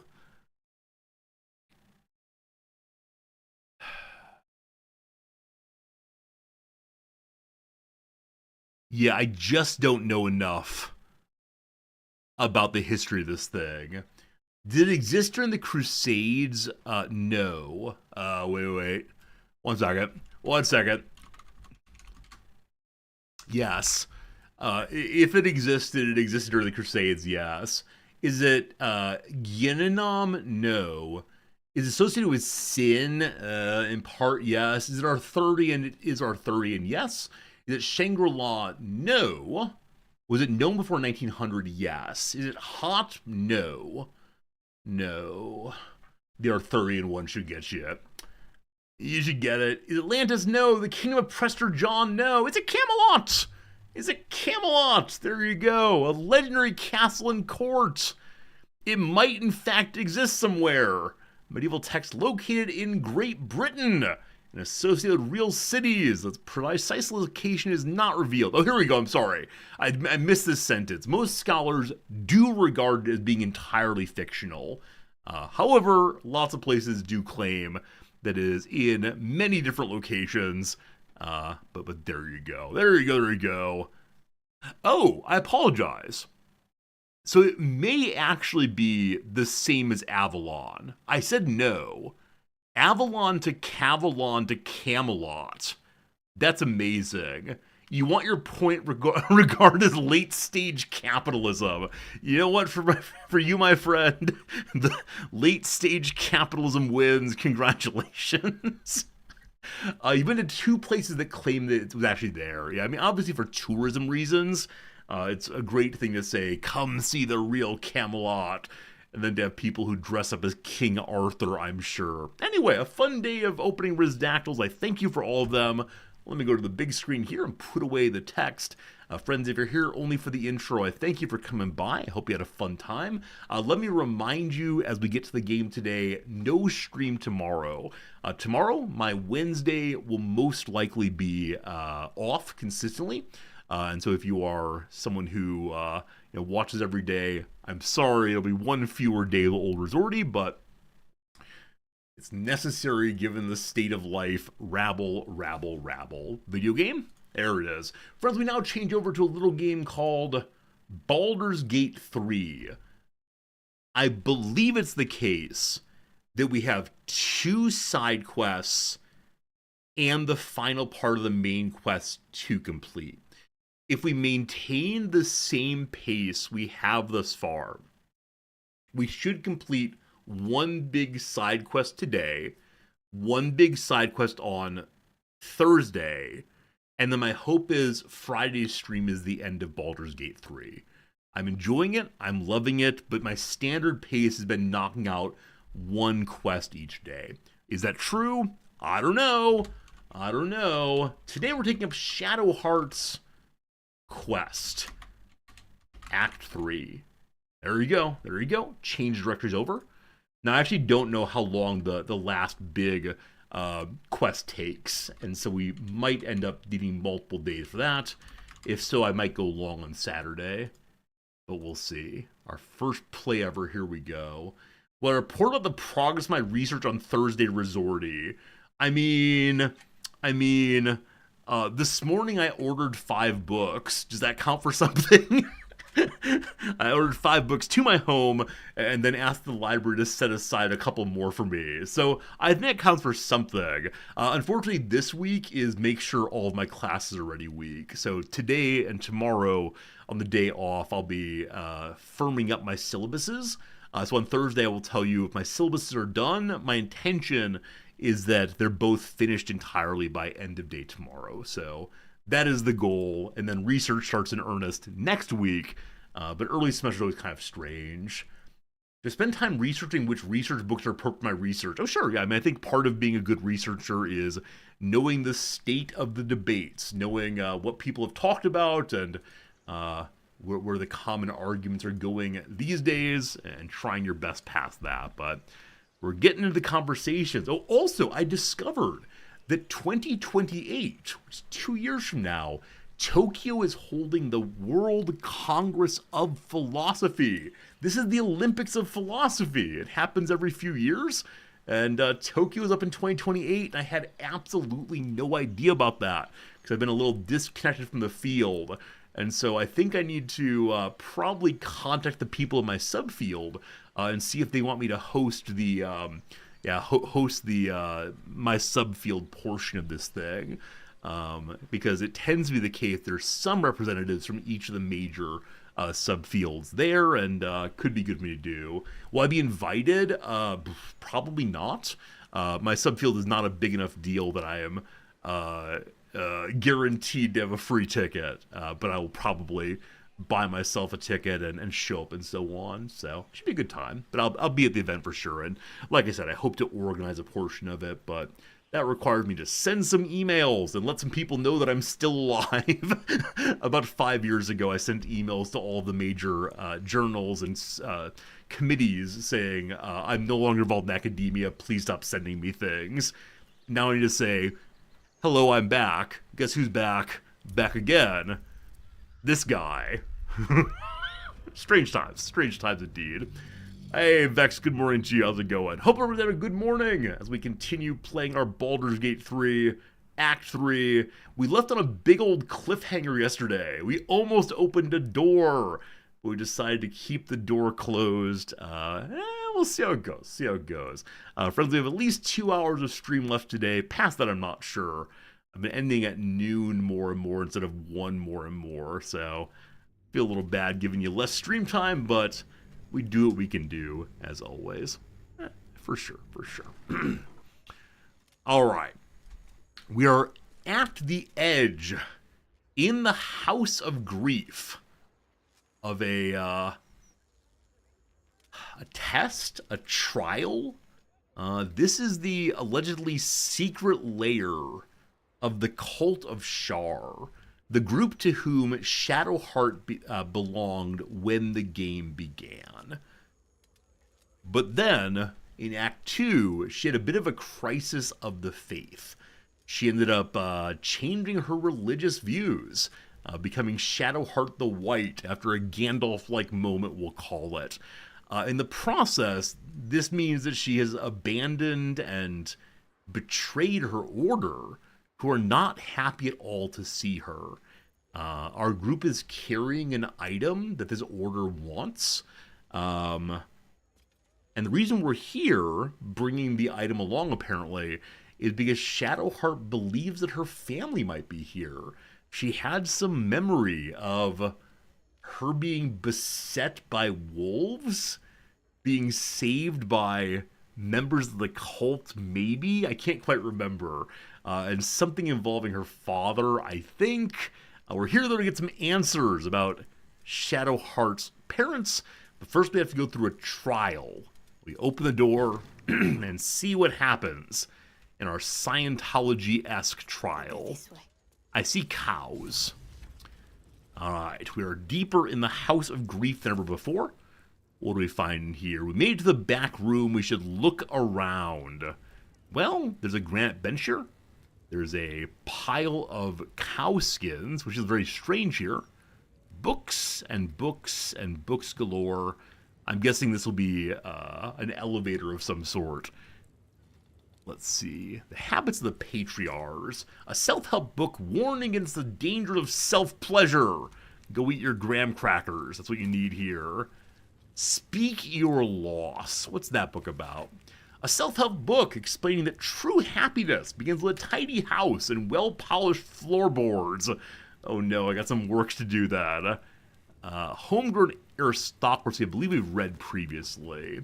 Alright, what else we got here? Lower City and Upper City. A guidebook written to assist newcomers in grasping a separation of the upper and lower parts of Baldur's Gate.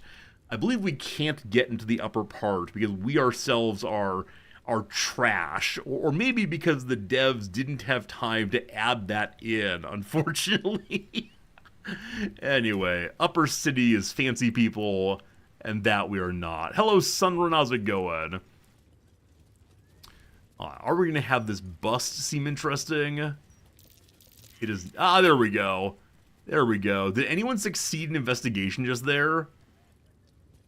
Lae'zel, Bingo, and Gale all failed. Shadowheart has not had a roll then yet. Also failed. Well, here's a brazier. Are we not going to be able to find the way in? Because we all just failed? Ah. Hello. Do you know why you are here? There is something I lost. No. Had taken from me. My family. My life. I want it all back. Loss is a gift, girl. Do you still not understand that? Now give me the true answer. What is your purpose in being here? Alright, this is, does Bingo want to speak and get involved? What's going on as a part of the mapping? Whom are you? Or remain silent. We've decided that we will let our companions live their lives, so Shadowheart may talk on her own. Whoops. Thought I pushed number 3. The artifact. There we go. I was sent to retrieve it. At any cost. And who tasked you with this mission? The Mother Superior of It's you. Give me Hello? the honor of my name. In full. I can't. My memories... Oh, right, she I forgot know everything. what's in that head of yours better than you do, girl. My name. Mother Superior. Viconia DeVere. You still have the wits to recognize your betters. Good. Now descend. You have much to answer for. An astral projection. Seems she's taking no chances with us. Isn't this a character from earlier Baldur's Gate? Are we still doing this? The game is partially cut off. Oh, so it is. How'd that happen? Wait, are they really including yet another character? How do we feel about this team? Also, why isn't the game cut off? Bizarre. 1 second. Fit to screen. There you go. I must have moved accidentally. So we had Minsk. We had Jaheira. We now have Viconia also. I think this is a character that I didn't really play with in my Baldur's Gate playthrough because she's evil. I only half remember this character, honestly, where some of the other ones come to mind fully, like, oh, this storyline and that personality, and yeah, I think this is the one that I didn't really play with much, so I recognize her, but Badeep, that's all, folks. Exactly, Sunrun. Yeah, it's one of these characters that is kind of in the background for me. Well, very well. The Secret Stairway. I'm trying to remember anything about her. Well, I don't... Would Bingo, the average paladin, know anything about this character? Like, obviously Shadowheart knows some things. What do you see in the mirror? Stop gazing at myself before someone accuses me of vanity. Oh, you little cutie. I guess this gives like a particular look at part of Shadowheart's storyline. You should use more Zan. Oh, Zan was the... Was Zan the one who had like a red sorcerer's outfit on? I don't know. Did you hear him mince with this person? That makes sense. They may have traveled with them. I found a secret Shouldn't have wall. wished to live in more This is how it interesting goes. We go times. into someone's home and start destroying stuff. Show me your secrets. Look, I caused the got a loss long for road you ahead. all. Is this a secret room of some sort? Interrogation training, it's called. Oh boy, we're seeing people chopped On my way. apart in there. I might have hurt people here. Uh-oh, Shadowheart saying she hurt people here. Oh no. Right in here now. But it wasn't always so. Working the voice are a little Screams ran quiet. off these walls. I Shadowheart's getting her memory back. Learning the awful things that she What do may we have have here? done. There's so much I can't remember. Yet how many people did I help break upon She's this thinking thing? she may have been a torturer. Again, for the Sharites, No time to waste. pain is a good. It frees you from desire. A manual for Sharan interrogators describing 3 levels of induced stress: emotional, physical, and lethal. It emphasizes eliciting information over punishment and cautions the interrogator against becoming emotionally involved in the process, either sympathetically or sadistically. The disengaged interrogator, the big other, waiting for you to spill the beans. Alright, so this place is not meant to harm the person, but to get information instead. There's a particular species out there that, as it dies, wails terribly in a way that's very upsetting for humans. Allows to pipe it into your brain. Lots of clothes? Some expensive clothes. I said, though, I'm not really wanting to buy anything these days. I think we have more than enough cash for anything. Alright, the secret side door. I'm going to go ahead Better and get ignore to that it. and just head back up this way and go down the ordinary path.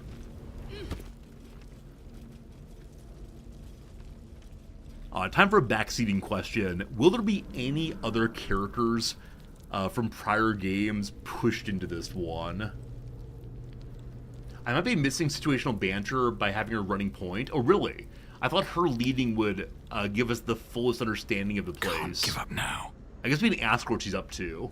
Almost pleasant traveling with company. If you ignore all the less pleasant aspects. We can't even ask how are you feeling about being here. You might be close to figuring out what happened to your parents. Whatever comes. Oh, I'm ready. goodness. I'll continue having your lead point, This I believe. Cloister of Somber Embrace. Bum, bum, bum. Oh, it's some kind of Sharite symbol. Lots of candles around. Infiltration training. The main door. Yeah, I think part of being a Sharite is having the ability to, pick locks and so on. Might as well take a look. We did that during an earlier trial. Frumpy hat. Sounds adorable. Over here we have infiltration training. We could bash that wall also if need be. Let's see how hard What it is are to you lockpick the hiding? door. Only a 15 needed. Oh. I forgot she had a dexterous chess piece on. If need be, we can also give her the, good. We can also give her the gloves. So close, so far away. We have 23 thieves' tools remaining, though, so let's get this going. There we go. There we go. Just need that old reroll. I'm hoping to pick up more inspirations over the next little bit, because inspirations will be very useful to get to the end game. The farther to the end game we get, the higher and higher rolls we need to have things happen as we want them to happen. And yeah, the highest we've seen so far is like a 28, I think. Maybe even a 30. And you know, I don't know. I don't know. Some things are probably going to fail if we don't know yeah, what kind of stats we need going in. It's often a little surprising. Alright, infiltration training. Strange. I thought for a moment I remembered these mannequins. But no. There were 4 history checks. 2 succeeded, 2 failed. Strange. I thought for a moment I remembered these mannequins. DM rolled a whole bunch all at once. Strange. I thought for a moment I remembered these mannequins. But no. Fascinating. Fascinating that you could learn a lot more here if you succeed on the checks. Variety of different helmets for blending in with these folks. Hat of Eminent Giggles. I'm sorry, what? The Hats of Eminent Giggles. What do you get when you cross a fiend with a rogue? A thiefling. Nameless comedian mourns for his perhaps timely death. This is probably someone's camp hat, isn't it? I wonder if it belonged to Dribbles. It didn't announce that it does, so, you know, I'm not quite sure on that one. But, you know what? Because you found it here, you may wear it as your camp clothing. Or you're not going to camp hat. Is there no camp hat at all? Let's see. Camp hat is not allowed. Well, that's too bad then. That's too bad then. What a silly hat, though. All the other hats, I think, are ones that either we've seen before or don't look terribly interesting to me. Tough-soled shoes. I love the gold explosion on this. I wish they amount to something. More history?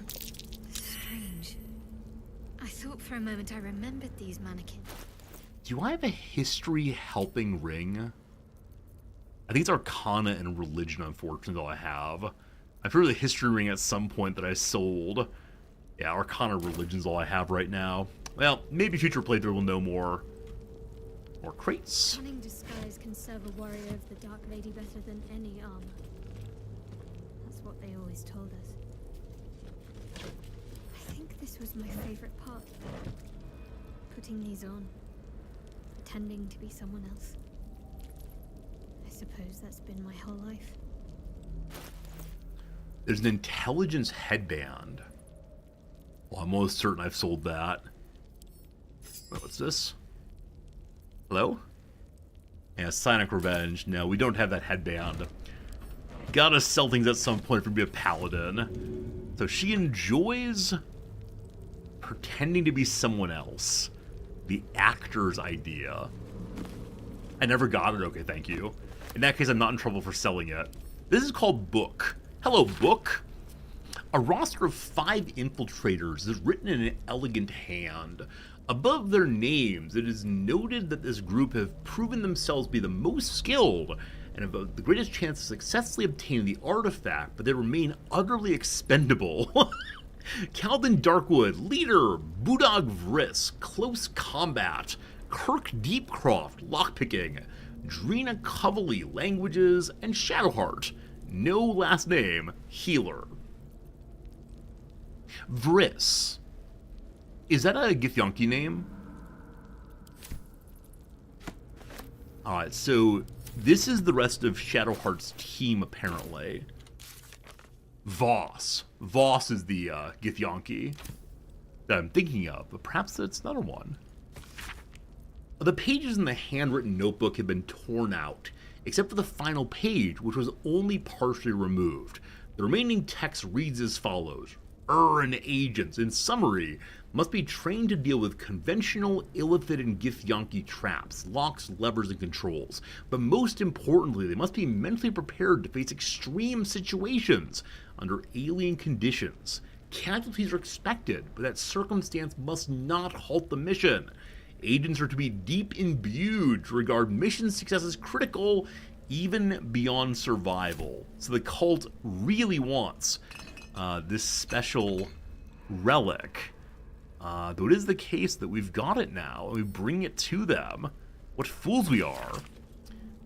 A detailed report from a Sharan agent, Dark Adept Bilvoy Reed, about the activities of Enver Gortash, an armed smuggler the Sharans had designated a person of interest. The report concludes the lines below. You recall that Gortash is dead. He whom we believe to be a follower of the tyranny godling Bane has recently been consorting with a leading adherent of the murder godling Baal.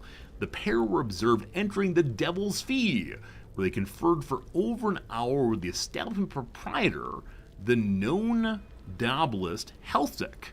This must be considered significant, as Helsik is reputed to be able to open gate portals to Hell if her extravagant fees are met. You recall that we intend to go to Hell as our next mission. Feels so strange saying that. We're going to Hell. Are we now Doom Guy? I think we might be Doom Guy team. Alright, we'll check over here, and then we'll head up to the fancy chests. These tools, tools with tools. Yes, I should be grabbing these. We have quite a few, but more are always better than fewer. Okay. So up here we have a variety of things to learn how to lockpick, including an Illithid chest. So they knew they were going to Illithid territories, apparently. Let's check it out. Elegant chest first. It's locked. How locked is it? It is a 20 locked. We're gonna try once and succeed. Fine. What's in the box? Little money and more kinds of dyes. I wonder if that's an especially rare dye. You get only one set of it. And the cartilaginous the same.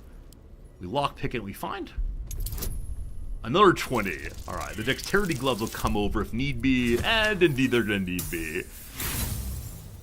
But I feel like using one of my thieves' tools and see if we get lucky this time. We do not. Okay, lesson learned. We'll have Shadowheart equip the other gloves for a moment, and then remember to take them back off afterwards. So, gloves of dexterity are now hers. We try one more time. She's already guidancing herself. Ooh. Good thing I've been hoarding these all the way through. Some of you will remember that early game I was so desperate for cash that I sold half of my thieves' tools to Volo. Thankfully he held on to them. We could buy them back when we were more financially stable. It's like a pawn shop. I wonder if he charged me a fee.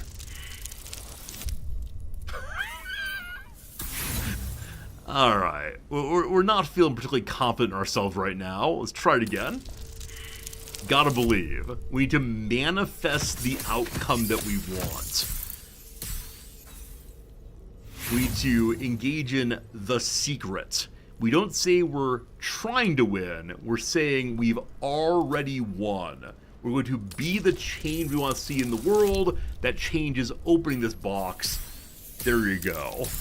Positive self-talk makes the universe give you what you want.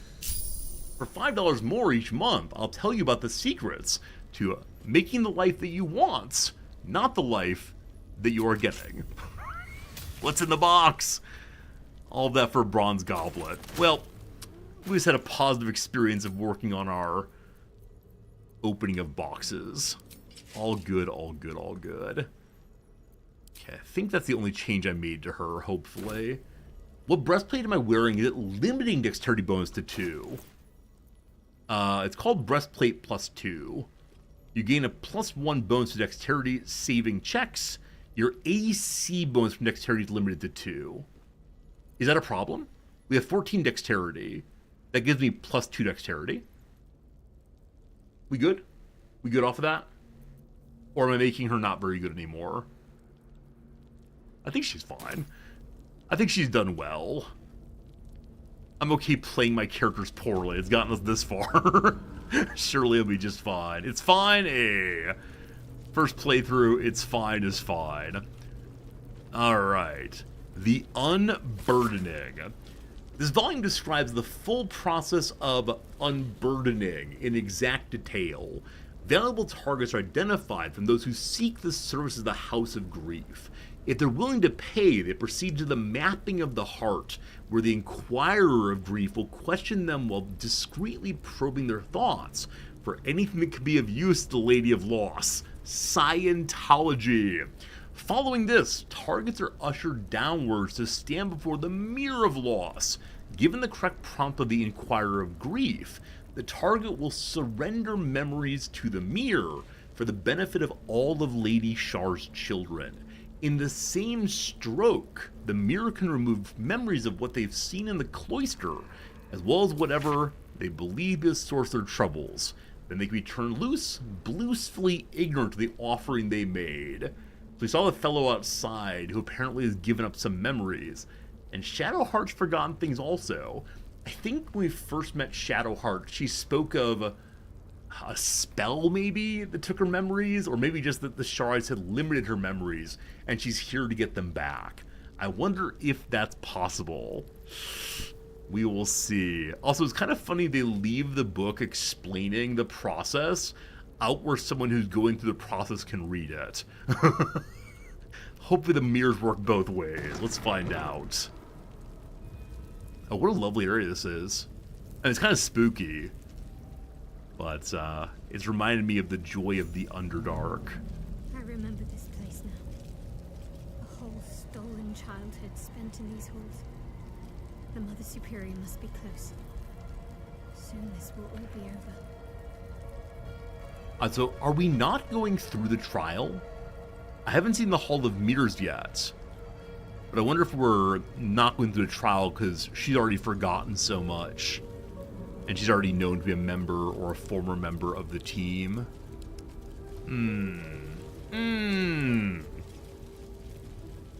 Who's this? Sentry Frederick. Man, I wonder if we're going to fight down here. It feels like we will. Had we been a good shard, they probably would have welcomed us with glee and glad tidings. Instead, though, we must face the Mother Superior, knowing what we have done. Door opens. Sentry can talk to you. Hello? He closed the door behind himself. Is he meant to be leading us forward, but I'm too slow? Seems like a real possibility. Hello, sentries. Right, so down here, we see the Mother Superior. He's having a little conversation. Oh, justiciars. Yeah. In another playthrough, we'll have to have Shadowheart become a justiciar. Though I have some suspicions I won't like how that goes at all. We're gonna poke around for a moment if we're allowed to do so.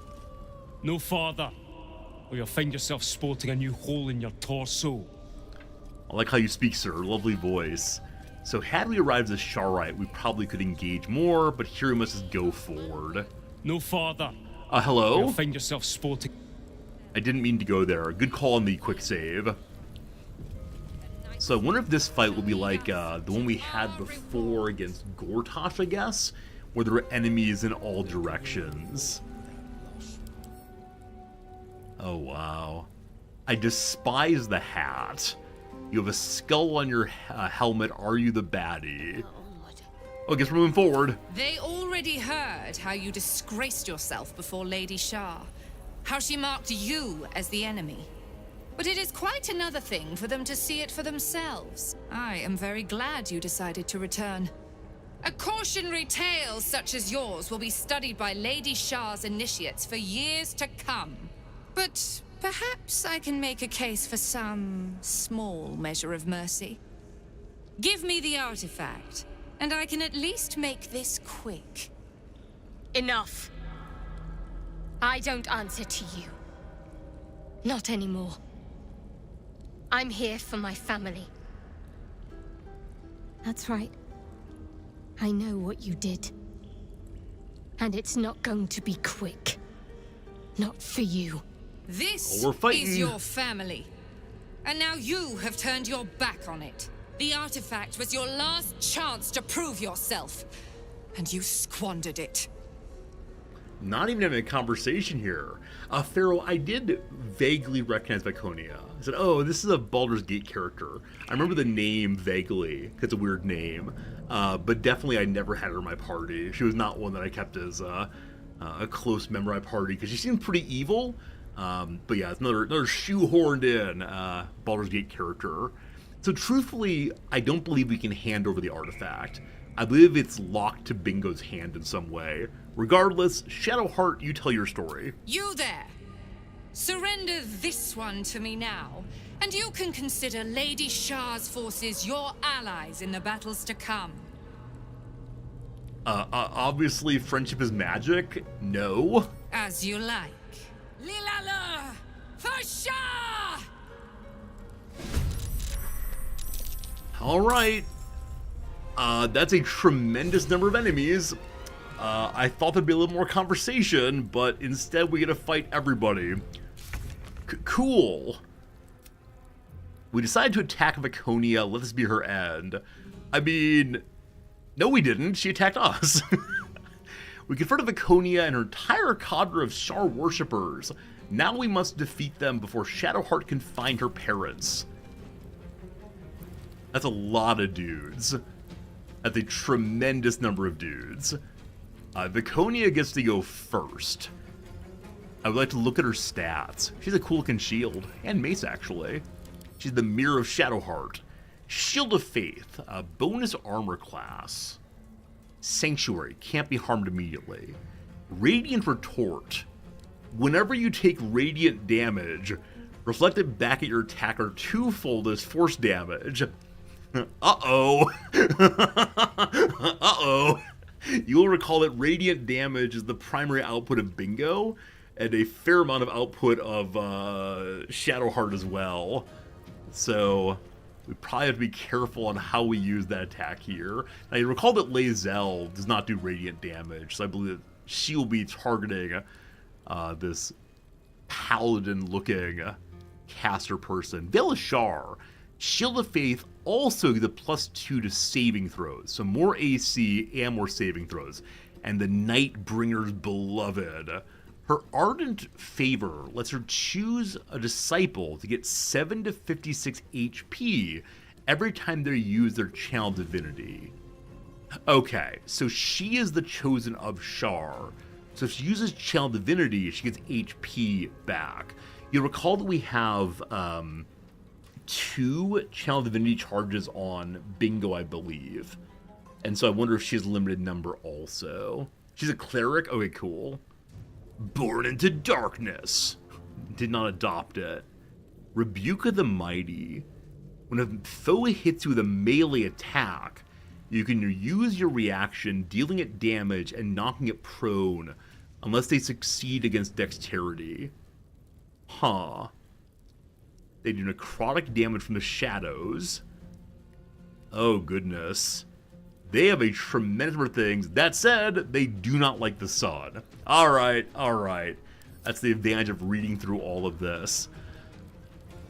I don't know what attack she has. I've never used the Globe of Invulnerability. I do kind of wonder if I should use it here. Do I haste Lae'zel? No, Lae'zel can self-haste. But I need to make sure Lae'zel does not attack Viconia. I need her to drop her Sanctuary. Okay, we have Chain Lightning now on Gale, which I believe is actually a more useful spell than Magic Missiles for the moment. We're empowered with Lightning, and there are a lot of dudes standing right here. Do we still create, what's it called? The Radiant, no more attacking light thing. Perfect. Well, we'll explain that. We'll explain that. When the wearer deals spell damage while illuminated, they inflict radiating orb on a target for 2 turns. That was really nice with the spells of Magic Missile that hit so many times. I don't know how Chain Lightning works, frankly. Have you used the Horn of the Ogres yet? Nope. I was told it could only be used in Act 1, but I've done nothing with it so far. It just sits there as a maybe someday kind of item. Alright, here comes some Chain Lightning. Do you enjoy, team? Do we kill one already? Wow, a novice is down. Well done, my friend, well done. We could drink a potion. We have all of our spell slots, though, so we're A-okay. I'm going to have Gale move forward because of the 4 behind. So I should maybe get a little distance in case an AoE comes in. But I worry she's going to run us right away. Let's go ahead and stand behind Shadowheart and hope this works out. What's this? Wait, I have another Lightning Blast? Oh, yeah. Focus electricity in your veins to strengthen your next lightning spell. I should have used that before last attack. Oh well. Yeah, group her for Fireball indeed. I don't know. I just don't want to be caught by melee in the back, so we'll see what happens. We'll see what happens. Castigate Heartform. And then wolves! No! She's terrified of wolves. At least she used to be. Okay, so Shadowheart, Wayward Heart. Affected entity will automatically critically hit. Automatically be critically hit by Viconia's attack. Disadvantage on Wisdom saving throws. To end this effect, the creature must deny its Wayward Heart by acquiescing to Shar and aiding Viconia in combat. Alright, so obviously we do not want her to be attacked by the person who has guaranteed critical hits. Good to know. Now, I don't want Lae'zel to attack here because of Rebuke of the Mighty.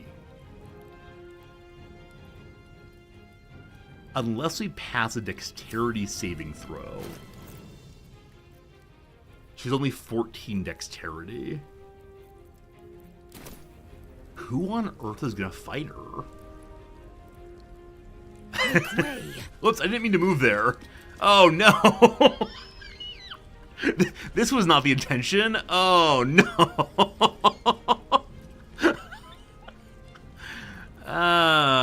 Well, what if we stun her? Again, I didn't mean to do this, but here we are. We're gonna try to burn our Soulbreaker. Alright, she is now stunned. So I'm guessing that she can't actually attack back on us now. Feels like a scam, but here we go anyway. I also wonder if that means that Bingo can attack freely as well. 3 hits. I now wish I had had a haste on her. We can drink a haste potion. That's perhaps unnecessary. So now we can move freely without taking an attack opportunity. Is Shadowheart still afraid of wolves? Or did she get over that when she changed religions. I think she got over that, maybe? I don't see Afraid of Wolves anymore. So we'll see what happens here. Alright. Justiciar Owl Talon goes next. We could Misty Step over to stop them from going in on Gale. I'm gonna move as far as I can and call it good. What you gonna do, Owl Talon? You want Lae'zel? Overwhelming Grief on 3 targets. Level 4 spell. The Justiciar strikes at the foe's brain with pure malice, inflicting the Call of the Dark Lady.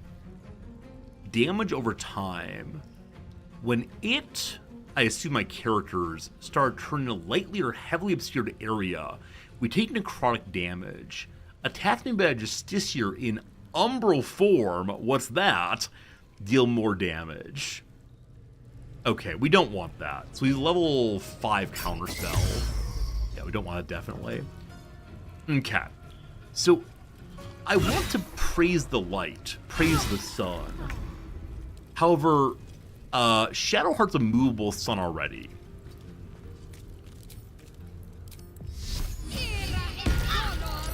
Okay, the radiant damage is still reflected, even with her stunned out. Fair. Unfortunate, but fair.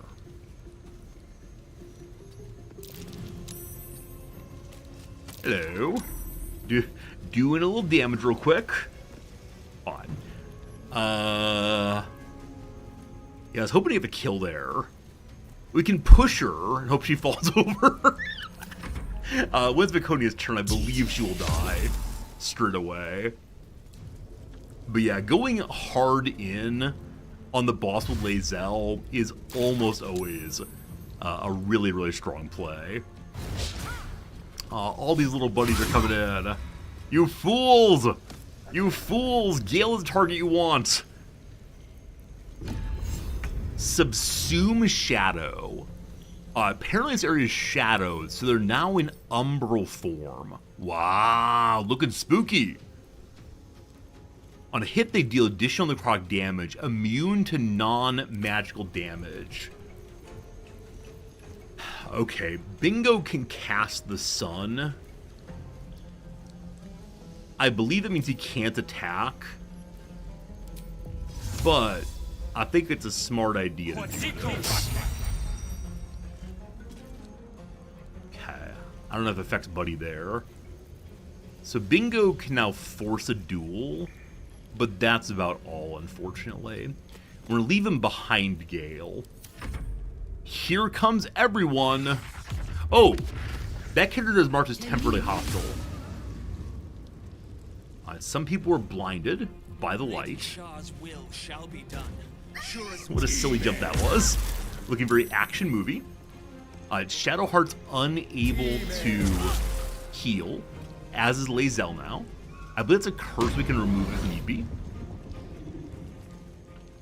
Alright, so the sun and the dark are now fighting. But I think it's a lovely little analogy? Metaphor for what's going on here. I believe the dark is currently winning. Also, man, there are a lot of characters here.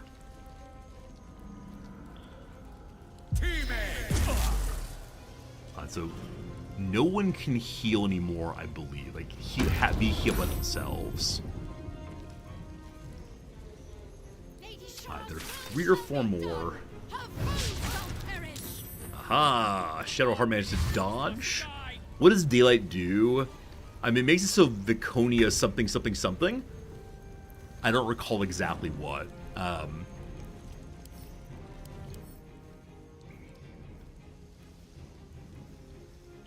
Disadvantage on attack rolls and perception checks. Yeah, sunlight just makes light to weaken her. That's probably not necessary. Okay, Gale's not in a great spot right now. That said, is lightning evocation? It is. So it does not hurt our friends. Okay. I have a way of getting a free spell off of my stick. Arcane Battery, it's called. I want to cast Chain Lightning again. Arcane Battery. Where is Arcane Battery? Or can I just recast it? I think it's gonna recast it. Anyway, we're gonna strengthen our lightning stuff. Good. And we're allowed to just recast it to level 6, apparently. I still don't know where my special cast button is, but this is fine. Emperor Palpatine! Path interrupted? Path interrupted? I'm sorry, what? Is it blind? Alright, pardon me briefly. That's Longstrider. Misty Step is a bonus action. Well, that's no good. Huh. So we can't see down here. You have to activate Arcane Battery before level 6 spell. Okay. Okay.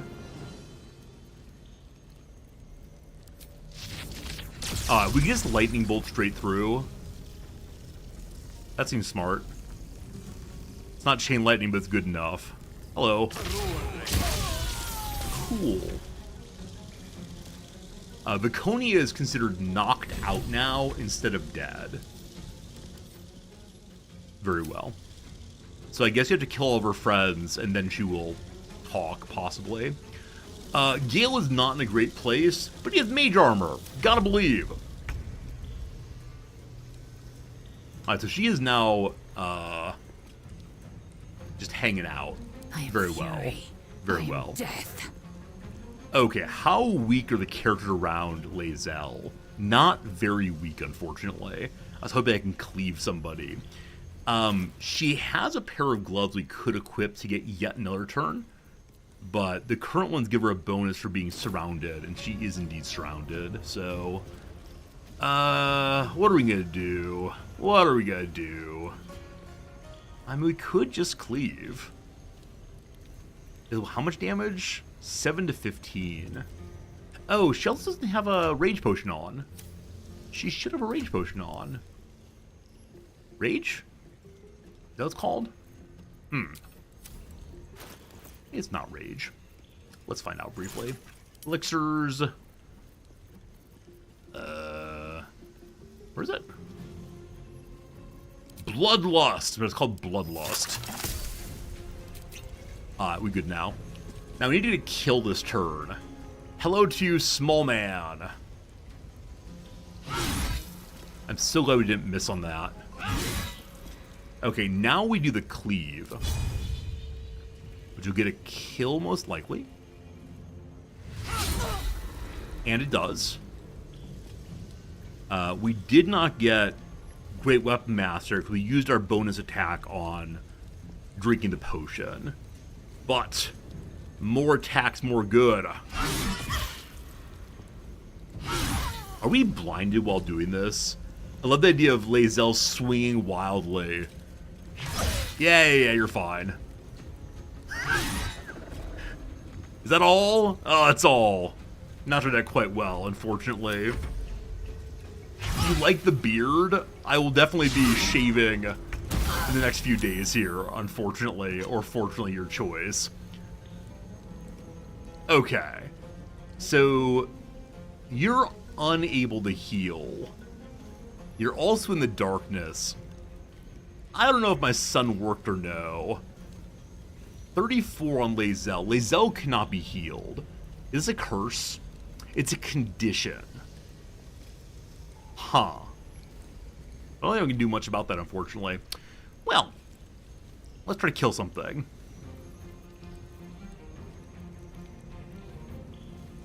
I'm guessing this is already taking damage. So if you go down, I can then walk back and help Gale. And that could be good. Maybe? If Lae'zel dies, I'm kind of bummed. Just so you know. Alright. I'm gonna bop this. Critical miss, you fool!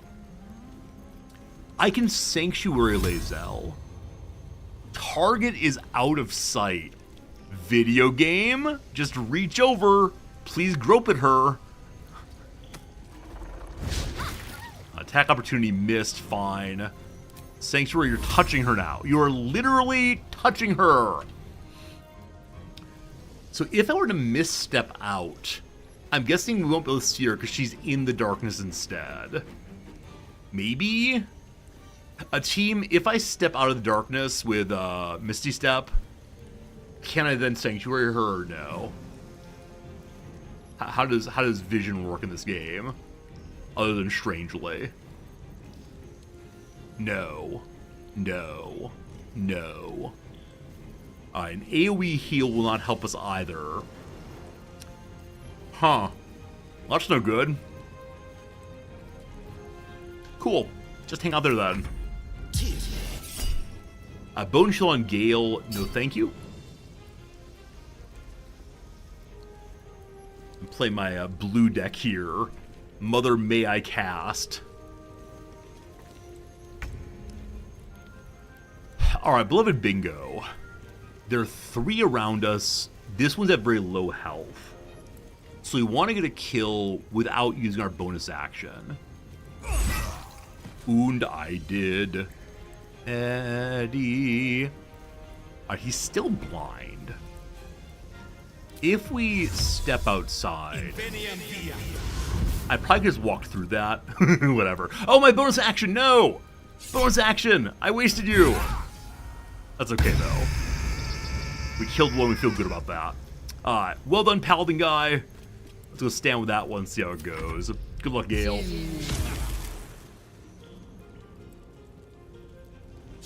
Yeah, directly said, let's not use the bonus action, that immediately used it.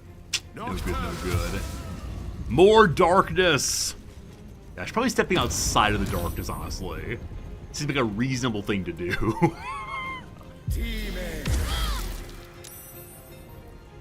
Yeah, so all of these Thou Shalt Not heals are pretty strong. To the point, I wonder if I should have put on some necrotic resistance in this fight.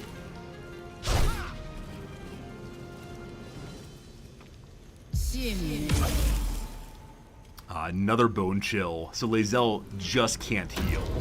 I think she should probably disengage and go kill some casters, maybe? Shadowheart is only 1 round of something something. Oh wow, double crit on Bingo. Wow, that's no good. I don't like that. That said, Bingo has 89 health, so he's fine. Okay. So everyone down there is not in great shape. I think Chain Lightning or Fireball makes sense. However, there's an enemy standing right here that I'd like to deal with. Is Gale blinded? Gale's also blinded. Do you need to see to Chain Lightning? If I cast it on Shadowheart, we're fine. There's one right here. Good luck! Hey, you walked in, you fool! I didn't realize there was a attack opportunity there. This is why we need to, you know, see things. Alright. Let's just get out of there. Man, Misty Step while blind is terrible. Gotta remember that. Anyway, here's some Chain Lightning. Anyway, here's Wonderwall. Another one down. Good. Let's go sit in the chair. Sit in the chair. Feel good about yourself. Well done. Yeah, well done. Alright, Lae'zel's in real bad shape. Can she jump with no attack opportunity? No. Misstep, I'm guessing the same? Okay. So she needs to kill the folks around her and get out. She has Second Wind, but that's a healing, and it says you can't regain HP no matter what.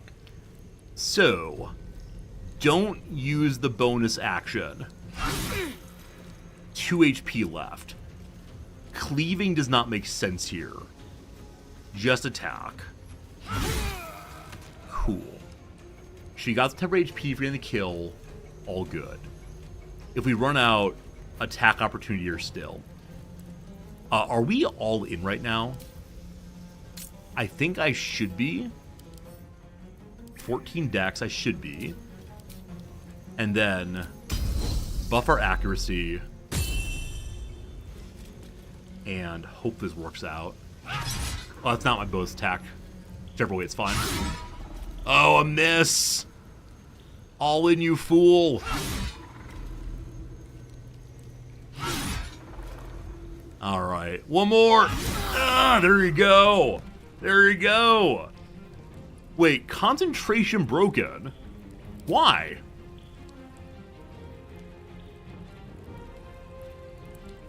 Huh.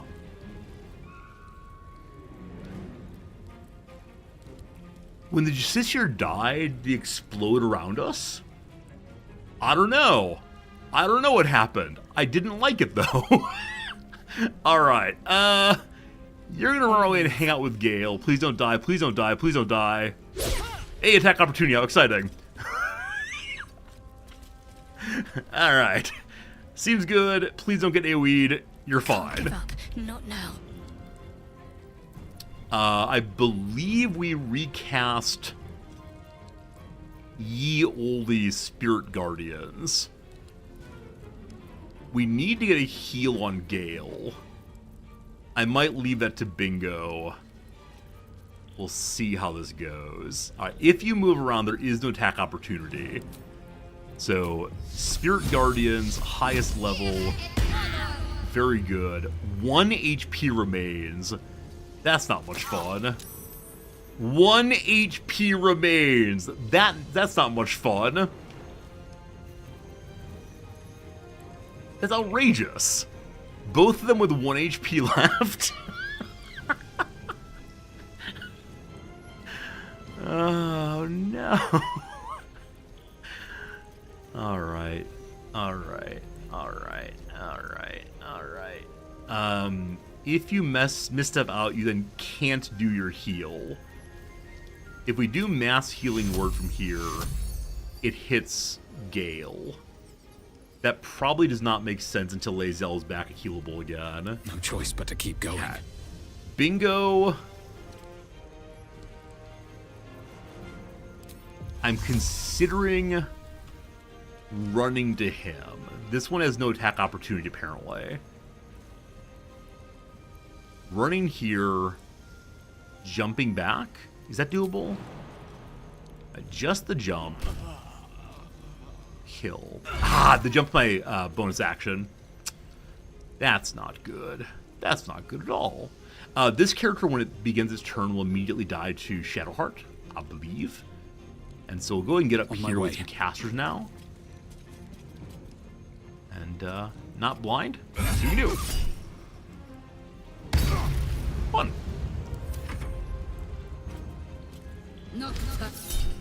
More darkness on 7 targets. Thou shalt not. Still gotta have Gale. I can't imagine what it would be to have a playthrough with no counter spells. Oh, also, wasn't one of you listed as being temporary hostile? It's only the one, I believe. So we need to knock them out. Bingo versus Caster. Let's go big. Oh, actually not so big. Only 17 damage on the Radiance attack. These creatures of shadow and so on. Alright, more darkness, more darkness. I'm considering having someone hurrying over here to knock that one out. We are once again having the counter heals go on. This is not a fight of healing, unfortunately. Oh no, Shadow has 5 HP left and she can't heal. Oh boy. So only Bingo is healable right now. The enemies are spread out enough that I believe it is time to use it is time to use magic missiles. I think. 1. Who else is low HP, if anyone? This one, out of range, unfortunately. Cat. It probably makes sense to get down here if possible. Do I care about my bonus action right now? Not really. I'm gonna trust Bingo can get these. And so for right now, 1. I want to keep Shadowheart alive. Who comes next? Lae'zel and Shadowheart both get to go, but I worry about this one causing problems.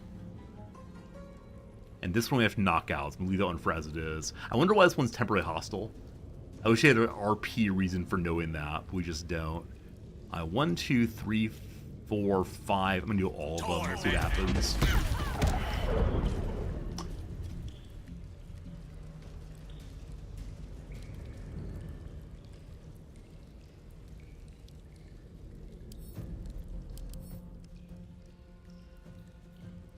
Team.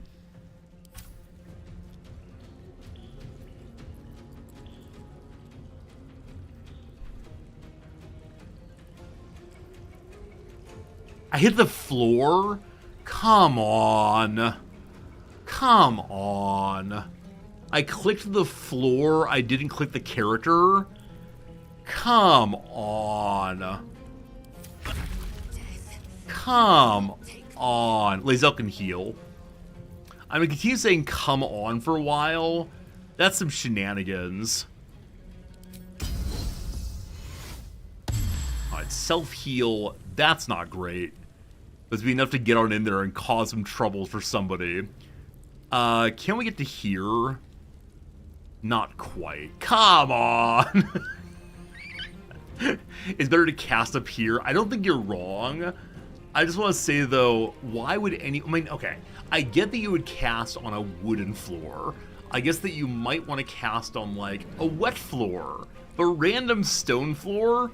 Pure shenanigans. That's fine, though. I'll take it. I want to knock you out. I don't have on a bonus action, though. Oh, disarming attack. I forgot about that spell. Alright, nearest target. Don't attack the floor, I think is the story we're telling here. It said you are in darkness. If we go behind you instead... Huh. I don't really want to fight in darkness. Are you close enough to attack? Like, attack your foot, are we good? No. Distances, you're not my friend. Well, 75 is the best we can do right now, I think. Gotta save Shadowheart. Oh, it's actually everyone's turn, isn't it? What should I do? It's everyone's turn! We can only heal Lae'zel right now. Not sure what we're gonna do with that. Is there anything... Oh, we can do Sanctuary. Sanctuary thyself. A little help, please. So, if she does an aggressive move... That was our bonus action, wasn't it? Until you attack or harm someone. Okay. Okay. What now? Bingo is over here. 1-1 on you. Lae'zel, I'm playing everyone simultaneously. It's throwing me off, actually. 50-50! 50-50! There we go. So, Lae'zel is staying alive via... staying alive via temporary HP forever. Who's up next? Oh, not quite you, actually. Alright, she can't really do much more. My path be true. Other than get up here and hopefully involve himself, or help himself with this pretty soon. Mage Hand, no. I can do a range attack. Feels pretty silly, but okay. Boop! Again. Boop! Again! What a good time. What a good time. Good job, Lae'zel. You absolute hero. What's the plan? It is Operation Save Shadowheart's life now.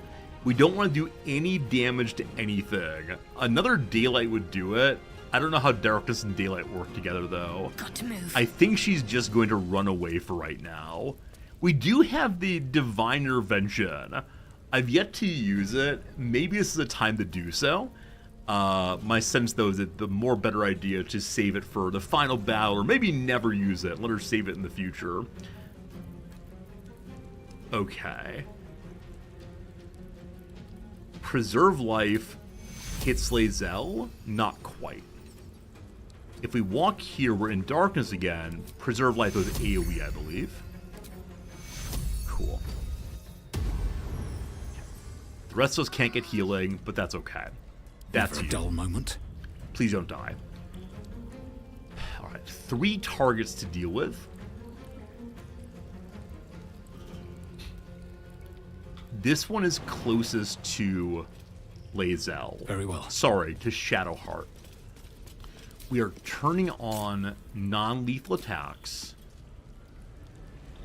We have to be very, very careful because spells go lethal anyway.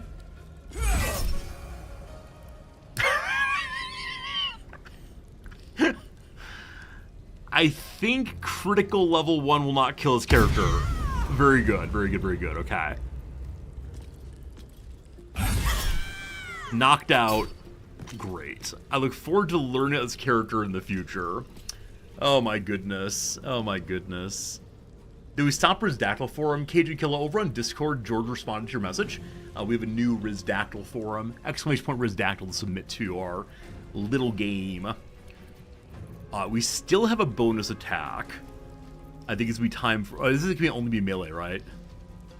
It's only melee. And so if I fly over to someone, then we can't use it.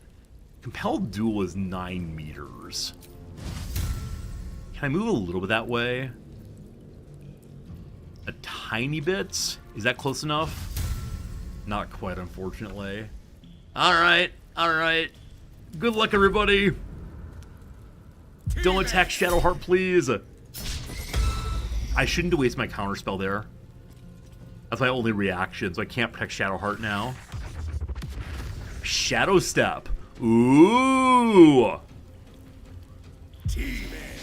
Gale, that's fine. Leave Shadowheart alone. Gale, that's fine. Just target Gale. Gale's fine. Why are they leaving Shadowheart alone? Frankly, amazing that. Alright. Alright, alright. Once again, they're all spread out. Gale's not in great shape, but that's fine. It is time once again for your friend and mine, the Magic Missile. Lowest health enemy is... We can see at the top of the screen. It's Shadowheart. We can reach a number of enemies. Alright, so... Buddy who is nearest... Yeah... 49. Fine. And then dump one over here. Cool. Good job, Gale. Lae'zel. Nearest Taste target, my fine. We are cleaning up dodge, aren't we? Who's next? It is time for Range Zell. Always pop the Range Zell. There's one enemy remaining. I think we got this, team. I think we got this. Bingo. Nothing important is ever easy. Turn off. Non-lethal. You Go picked the all wrong in. fight, Do it. friend. It is done. Find my parents. Oh, man. I have to find my parents. They must be close. Never Are we a allowed to dull short moment. rest here? Fine. Respite does wonders. Man, if Shadowheart had died there, it was going to be real bad for the storyline. Just normal healing on Let's get yourself, on with it. please. Or we just drink potions. Okay, I'm slightly confused about her... Oh no. Do we bug the game? We'll give it a minute on her so we can talk to her. But first, dear ma'am. You were right, ma'am. What they ask of you as a novice in the cloister, it's just... My heart isn't hard enough to do these things. I had to run out of last 10 days interrogation class to vomit. Now that I'm in, I don't see any way to get out again. Not alive, anyway. I don't even know yet how I'm gonna get this letter to you. I'm scared. The way the Mother Superior looks at me, I think she knows it. Oh, how I'd wish I'd listened to you. You're Dimebert. Here they dub me Blue Nail. I'm so sorry. I'm sorry that you had to die. If you just told me you weren't into it anymore, you could have lived. All these poor novices.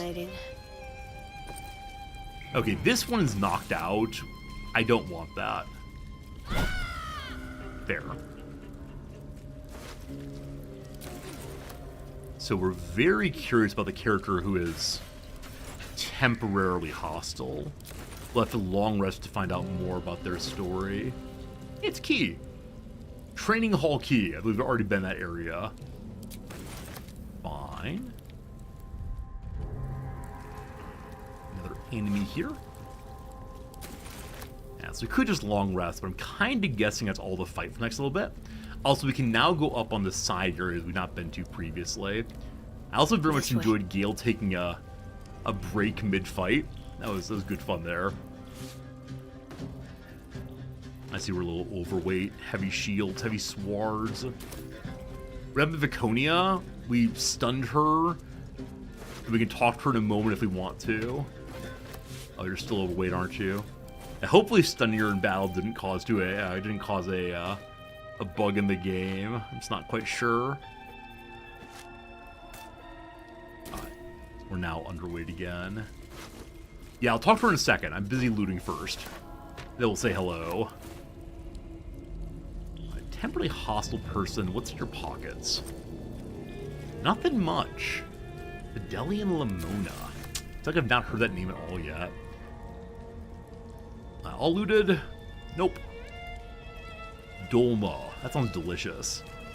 Dolmas are what? Grape leaves full of something? Yum, yum, yum. Oh, she's been picking up things. Also, our heart is still wayward. We know full well that we've done something to offend our prior goddess. Hello, Viconia. What you doing? Finish it. Send me to Lady Shah's embrace. She still has answers I need. Make it quick. No Shadowheart, we've won. We don't need anything from her, or let's kill her. We like stories. Story time. My parents. Where are they? So blunt. Have you forgotten all the interrogation techniques I taught you? Where is the finesse? Answer me! Ooh. They are right through that door in the Chamber of Loss, where they have been all along. You saw them many times, only we made you forget. But they didn't forget. They watched as we molded you. They watched. They wept. They bled. Often at your hand. It may not be a happy reunion, but it will be a memorable one. Oh no. They made her forget that these were her parents, and then she harmed them? The touching family reunion might take some work. That's cruel. Why? Why me? Why all this effort? Lady Shah commanded me, and I obeyed. I do not question. I merely act as she wills me to. I had an enclave in Waterdeep, you know. Much grander than this. Shah ordered me to raise it. Kill all who followed me. Claim they betrayed me.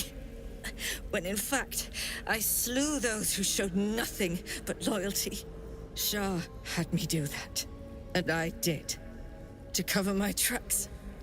To usher in you. What are you talking about?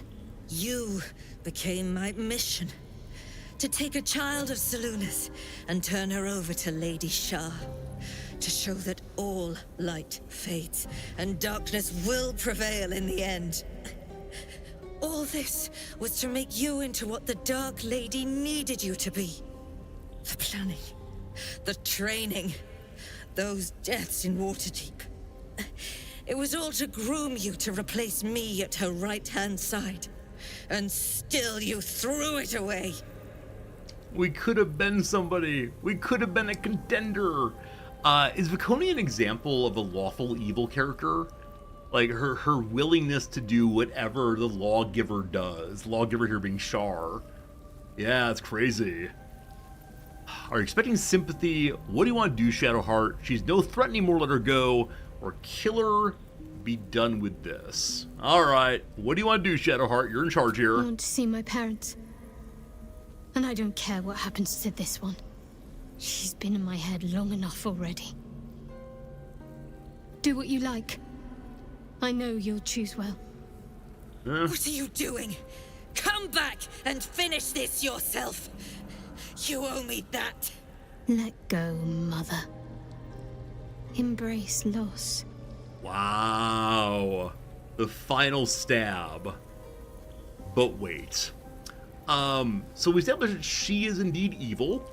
She's killed a whole bunch of people. I don't want her around for Baldur's Gate 4. She's already shown that she will just go do evil stuff, and so goodbye, Viconia. Please no Oathbreak. A tiny dagger? A tiny dagger? My lady. Who are we? That's not how paladins kill people. I have to say I'm very disappointed with that way of finishing her off. We gained an inspiration. Lae'zel likes what we've done. I wonder if other people would have liked it more had we let her live. Let's see what Lae'zel says today. Where is it? Knives in the Dark. Survive the confrontation of the Sharan Cloister. Well, we Still did. breathing. So nothing with despite Shadowheart yet. Personal chest key. Priestess's robe. Well, obscured. Yeah, whatever. Handmaiden's mace. Set the wearer's strength to 18. The enchantment has no effective strength scores higher. That's pretty cool. It does a good amount of damage. Definitely for to be sold eventually. And a fancy shield. Viconia's walking fortress. Is this actually better than what Shadowheart has? She's had the same shield for a very, very, very long time. Let's check it out. It's one more AC. Rebuke of the Mighty. When a foe hits you with a melee attack, you can use a reaction dealing it 2 to 3 force damage and knocking it prone. Okay, so it's the same skill as on the Adamantine Shield, but it also does some damage. Now, unless the saving throw is higher. So how does saving throws work, team? Succeed in a dexterity saving throw. Does one have to know, like, what level of dexterity attack there is? Does it compare something against something? I don't know. You get advantage on saving throws against spells. Also, Reflective Shell. You can use that every short rest. It reflects any projectiles target you back to point of origin. Or Warding Bond. Ward an ally. They gain resistance to all damage, +1 bonus to AC and saving throw. Each time the ally takes damage, you take the same amount of damage? That's horrible. That's horrible. Huh. With the current shield, no crits against us. The new shield, yes crits, but one higher AC. Which one do you all like? Number 1 or number 2? Number 1 or number 2? I think I'm a number 1 because of the no crits.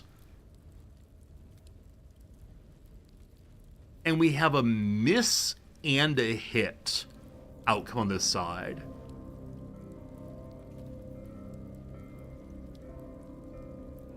You need to have more shields being used. I just refuse to let Gil use a shield, sorry. I still think it looks silly. Yeah, I think we're staying with number 1 team. It feels strange getting like elite special items and not using them. But yeah, crit immunity is where it's at for me, and you all mostly agree. I'm sorry, Viconia, your walking fortress is nothing to me this day.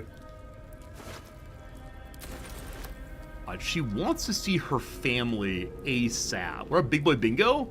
The entire time, Big Boy Bingo has been using two-handed weapons. Can we sell it? Of course we can sell it. Though it feels ridiculous to sell relics. Better take a look. What's in the armory first? We must, clad ourselves. Shadowheart's overweight. I missed that part.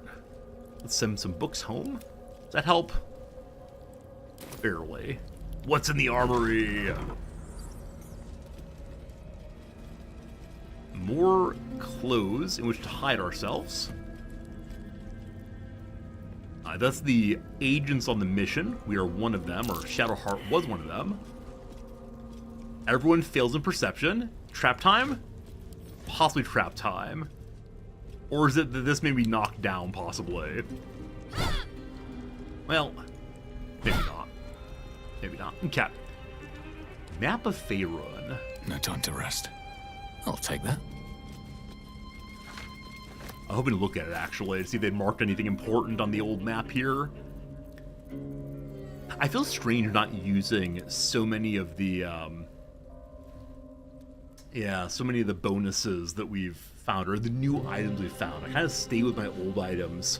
If they're working well enough, at this difficulty it's fine. I do wonder if we go Tactician, if I'll need to be changing the items I use and the spells we use more often.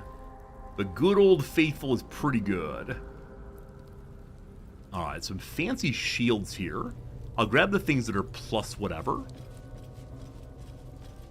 Though again, I'm guessing these were meant to be gotten much earlier in the game when we were desperate for cash. Don't waste a step. Also, I realize I'm no longer using Shadowheart as point on this one. Okay. Going to need to run AFK for just a quick moment after this hunting through the foods. That's probably fine. I do want to... Uh-oh. Uh-oh. Uh-oh. Uh-oh. Somebody else? Taste. Bingo is on a mission to get some vegetables, gosh darn it. I'm unable to move Bingo. Is that true?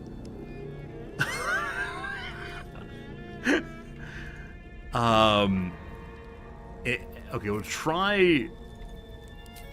No, we can't cast Misstep. Jump? The Z does nothing. Yeah, the Z does nothing, unfortunately. That's one pick him up. Let's try that. A long way to go. Shadowheart. Pick up Bingo, please. There is no pickup on him? Should there usually be a pickup on our characters? Return to camp and come back. I mean, I was thinking about long resting anyway, so I guess I'll go ahead and do that. Hopefully he comes along. Still alive. He's here. So that's progress. He can move. Everything is fine. Alright, Shadowheart, what's going on with you right now? You see some weird stuff. This is it. Where I was raised. Trained. Hells. It's strange to be back. Alright, Viconia won't be a problem anymore. What comes now? My parents are still captive. I need to free them. Working on it. Working on it, boss. Okay, I think Volo still has money. Whatever happens next, be sure that I will document it all 600 cash for us. accurately as possible. It's not gonna be able to sell all the big fancy items, but some little fancy items are pretty good. Random daggers and such. And then Shadowheart has a bunch of weight on her. Let's sell all these. Only 479. I have a sense that Bingo may be ripping it. Not Bingo, sorry. Volo may be ripping us off. He likes us as much as he possibly could, and yet, and yet, and yet.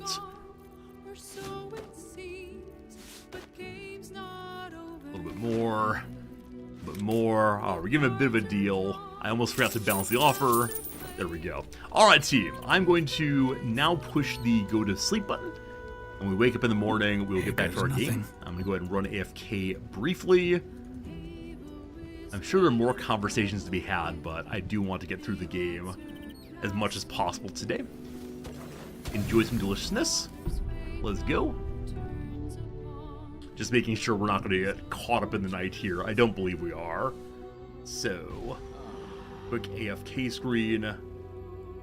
BRB, 3 minutes. I'll go ahead and run the ad now also. We'll see you in just a sec for another half hour, 45 minutes of stream. I'd like to finish Shadowheart's quest today. We'll see how it goes. BRB, and thank you.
All right, back again. Hello, hello. Let's see if we can do a little bit more here, and yeah, pretty excited to see what happens.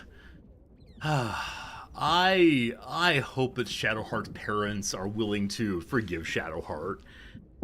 Some part of me says, we should load up Shadowheart with all of our charisma items. We should give Shadowheart the, the goofy hat of charisma, etc., etc. But I will not do that. Thus far, I've never intentionally cheesed any roll. We'll just go as we've gone all the way through and see what happens. And if she is not able to convince her parents that she is a good person now, or whatever we have to do, that's okay. That's okay, I suppose. Feels weird, man, but that's okay.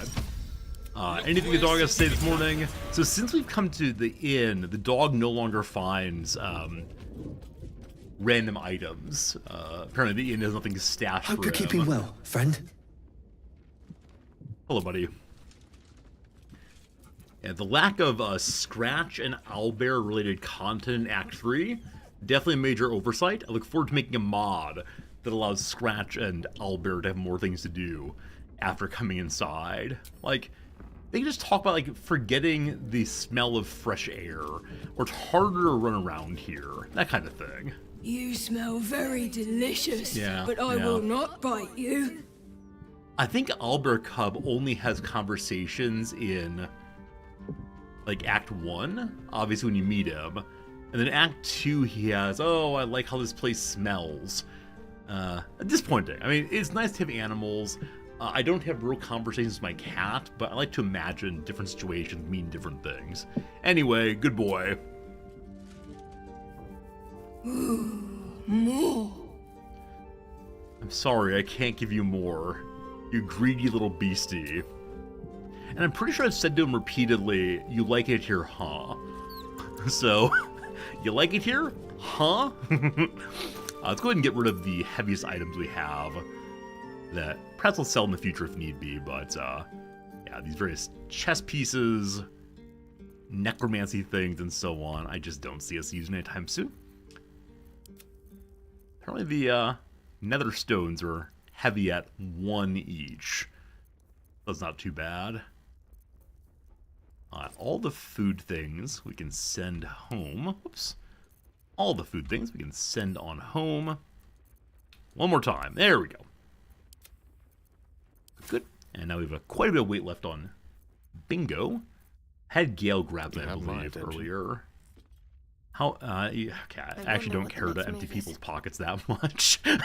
I know I should care quite a bit, but they got some fun junk acquired from a variety of experiences. Also, team, we've yet to meet the Emperor again since we picked up all of his things.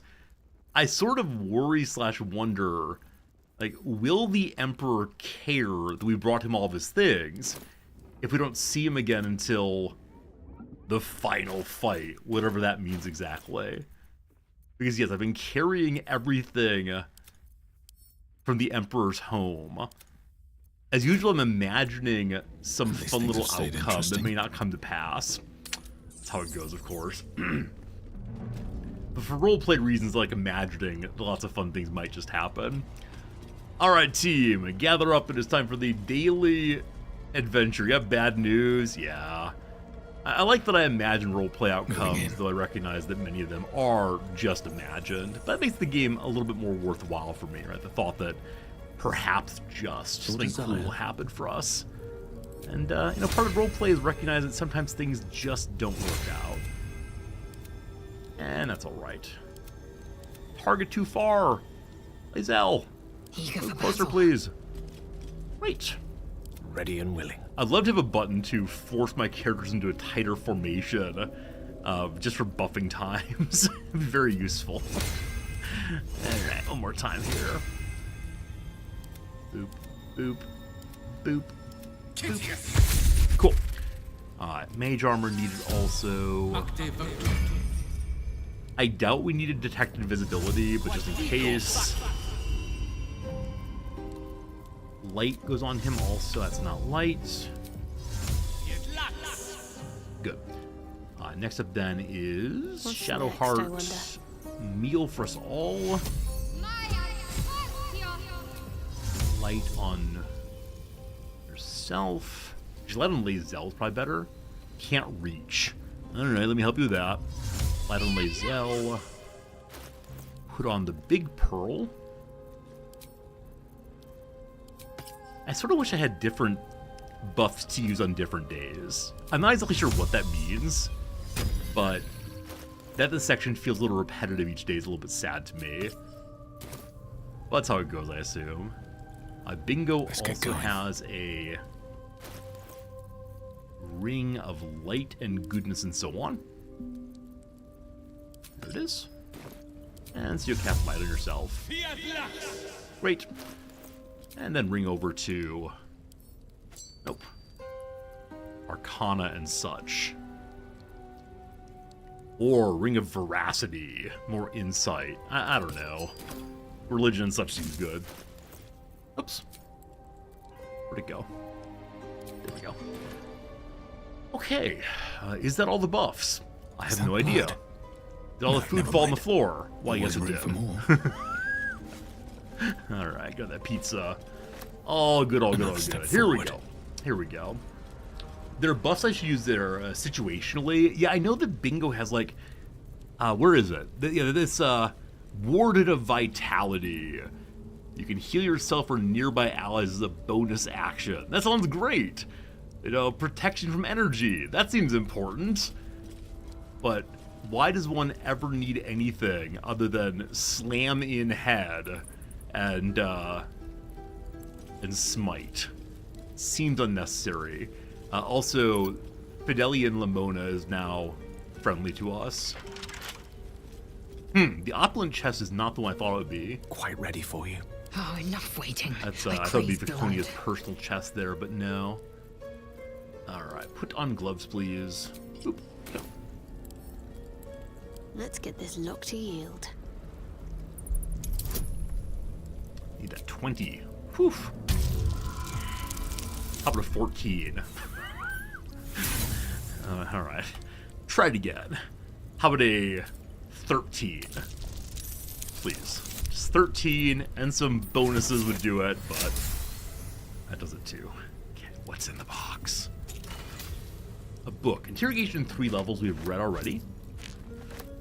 Malice Potion, See Invisibility, all things we've seen before, but nice to have anyway. Quite a few books to read there. Also, Cat Fritz has just come down to say hello. He's actually about 15 minutes early. Must have been sleeping and thrown off his time a little bit. I was going to say hello to this person before we do much else. So why did I save you? Is someone that Shadowheart kind of knows? An old friend, maybe? Harm in a little conversation. This individual doesn't seem particularly fond of you. Perhaps a gift would improve their sentiment. I think I have just the things to make this right again. Your offer appears to be of interest. Let's make it a good one. I've never seen this before.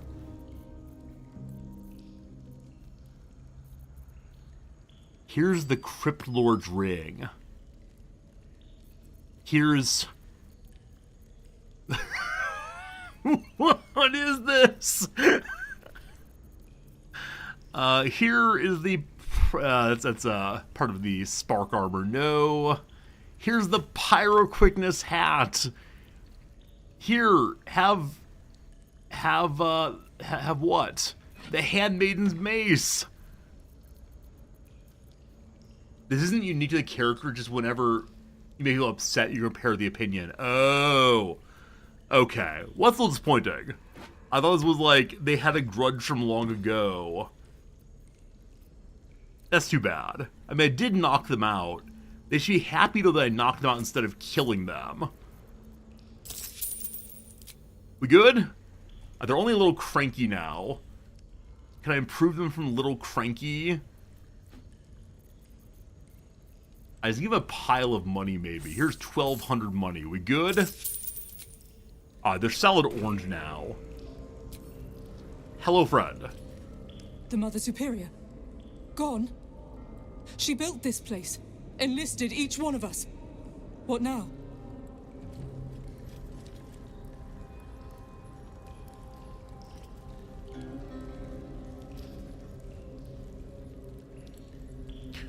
Why is this character flagged as temporarily hostile? Is this a misflagging? Or is Act 3 just really lame in places? I thought it'd be like, oh, Shadowheart, my oldest friend, you've shown me how to that you can purify yourself from our dark ways. I will go and purify myself too. That's what the conversation was. I want us all to remember what a nice conversation that was. I am a little outraged to have been tricked, but that's okay.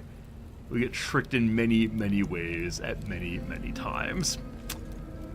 I'm not feel like reading anymore. No, I get their Sharon.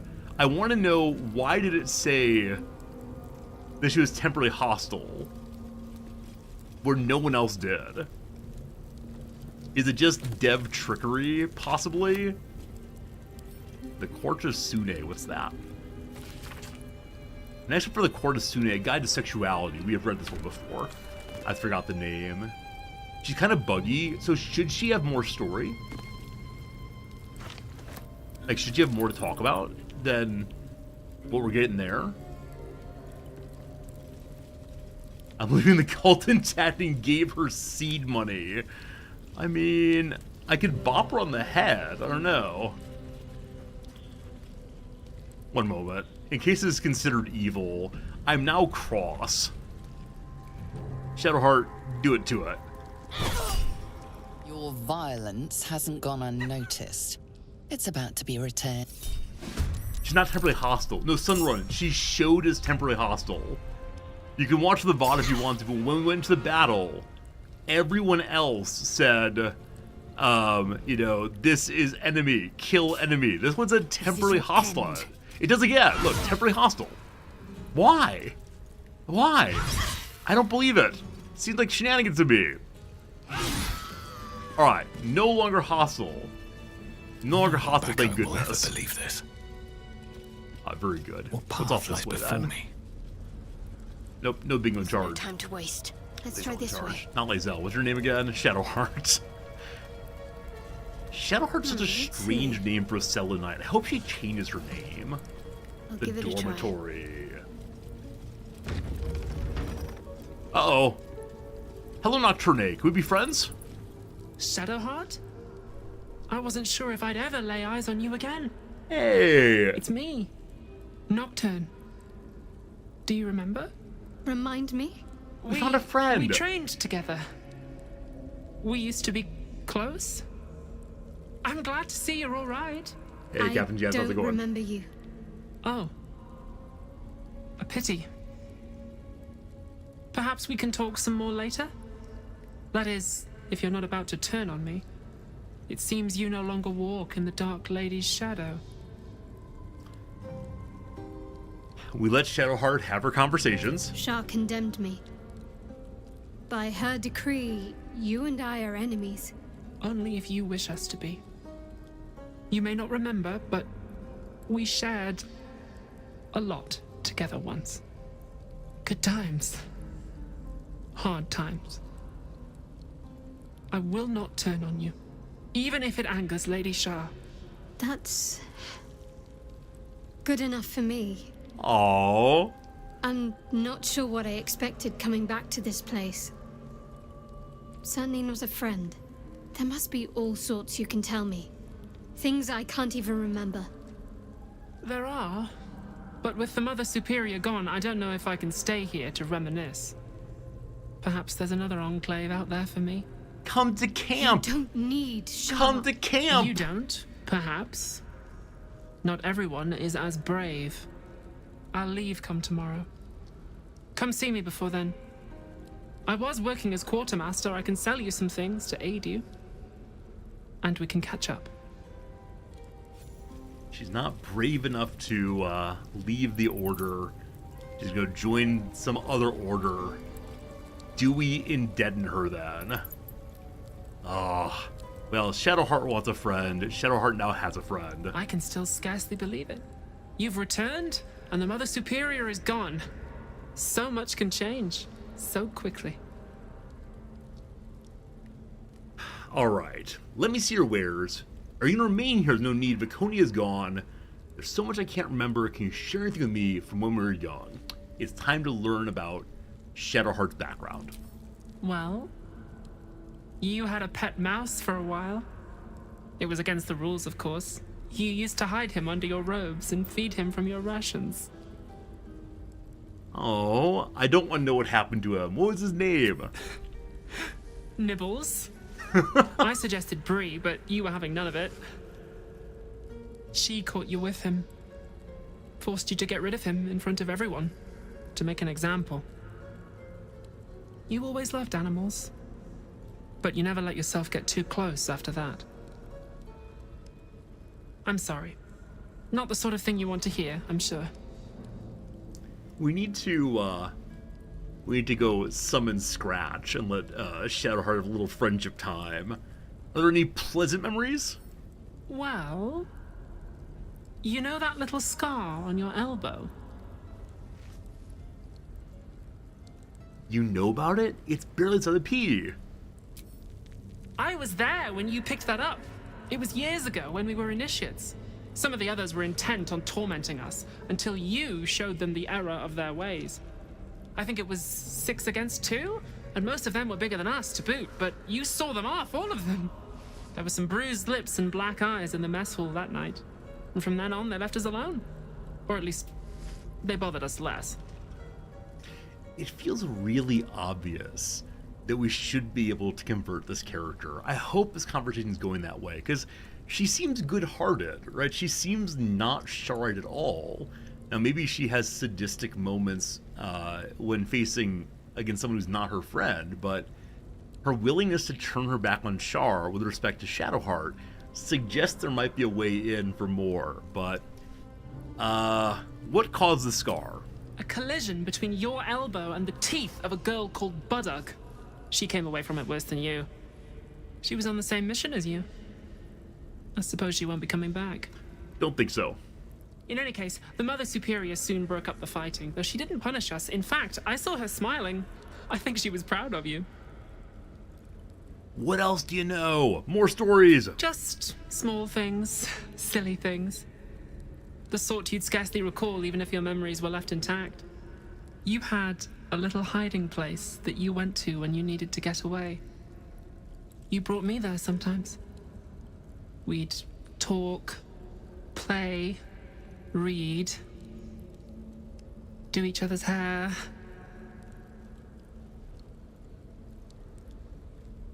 My hair, that was you.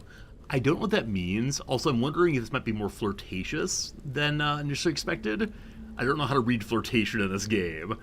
I wonder where the hiding place is. But first, tell me about my hair. The plait and fringe? Yes, on your instructions, of course. You were very intent on a bold look, I think you said. My hands were cramped by the time I finished, but you were very pleased. I like the new look as well, though. You always did like a dramatic touch. Huh. On the one hand, this feels a little bit like a lore dump, right? It's, here are all of your memories, here are all your memories, here are all your memories. But I think that they present it in a way that is more acceptable than just reading a book or being lectured. Where's the hideout? Hidden at the back of the storage area. Luckily enough, as quartermaster, I was able to keep it hidden back there. It should be, well, if not how you remember it, exactly as you left it. I wonder with the enemy of Shar if we can try to convert her. Alright, here's what she's got. Looks like nothing I haven't seen before. We definitely want the health potions. I should probably want the scrolls. But I've got a reputation to uphold of guy who does not buy scrolls. Speaking of which, am I a guy who sells scrolls while I'm here? I believe I am. I believe I'm a guy who sells scrolls. Very good. Oh, the magic missile.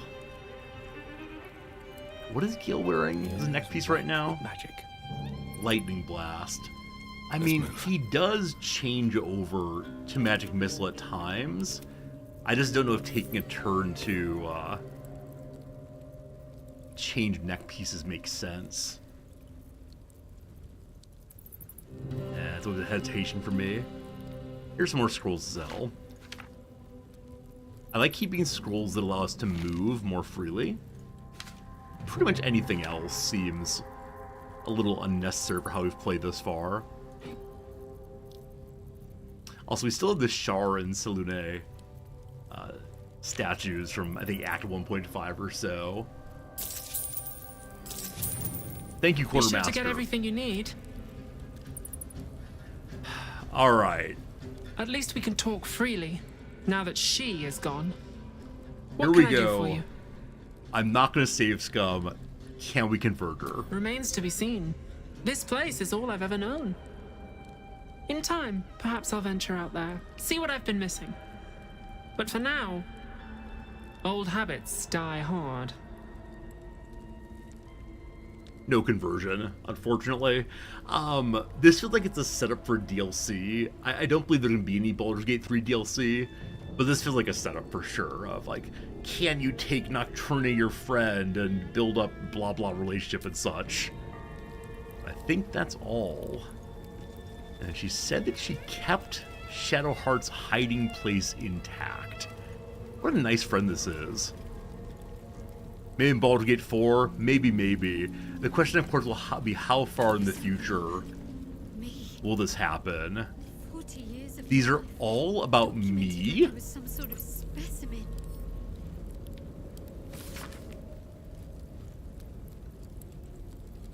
All about Shadowheart. All about her potentially being turned into the new Chosen. Yeah, I'm guessing if we play differently, we can have Shadowheart become the Chosen. Crazy. Baldur's Gate 4 must include the Gith egg. It's true. It's been years since Waterdeep. Ah, ha ha ha. Too much reading right now. We use the personal chest key to open Viconia's personal chest. High security vault number 8. Alright, so we know now that she has some things hidden at the bank, as everyone does, unfortunately. Okay. Interrogation log. Oh, it's GIF. Huh. A log of interrogation notes dealing with Yankee's captive's torture over a number of days. The captive remains strong at first, but very gradually starts to slip and offer up information about the whereabouts of a mysterious artifact hidden away by Queen Vloketh. Research into the hunt for the asteroid. Alright, so now we know how the Shards became aware of of the artifact in the first place. Where did the Quartermaster say our secret lair was? I think she said at the back of the armory, maybe? Oh, is that where we all failed the perception check, probably? Huh. I wonder if going in with the knowledge will give us more of an opportunity to explore it, or if having missed the perception check means not on this playthrough, most likely. And then it is noon o'clock. Team, the question is, can we get through the next portion of Shadowheart's quest, meeting her parents and so on, with about 10 minutes left of stream? My sense is no. However, we could be wrong. Yeah. I mean, this looks like it can be destroyed. But it's not showing it can. I probably want more time. Yeah, I don't want to rush it, do I? No one's stopped me yet. Bingo, can you break these things?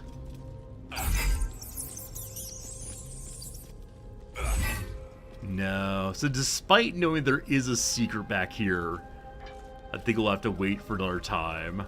Shadowheart just doesn't remember well enough, unfortunately. There is work to do. That's a shame. Press on. That's a shame.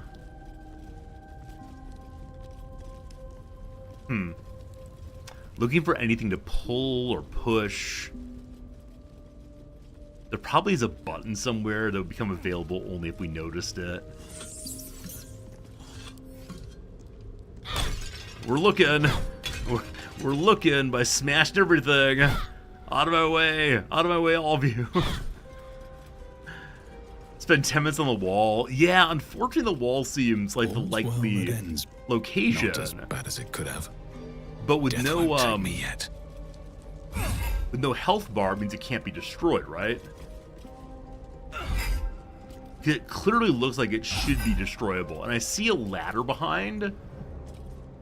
Maybe a fireball. What's that sound? I'm not sure what sound you mean. Stab. I don't hear any unusual sounds. No I rest think for the maybe wicked, Gale I can do see. it though. Or to burn this whole place down.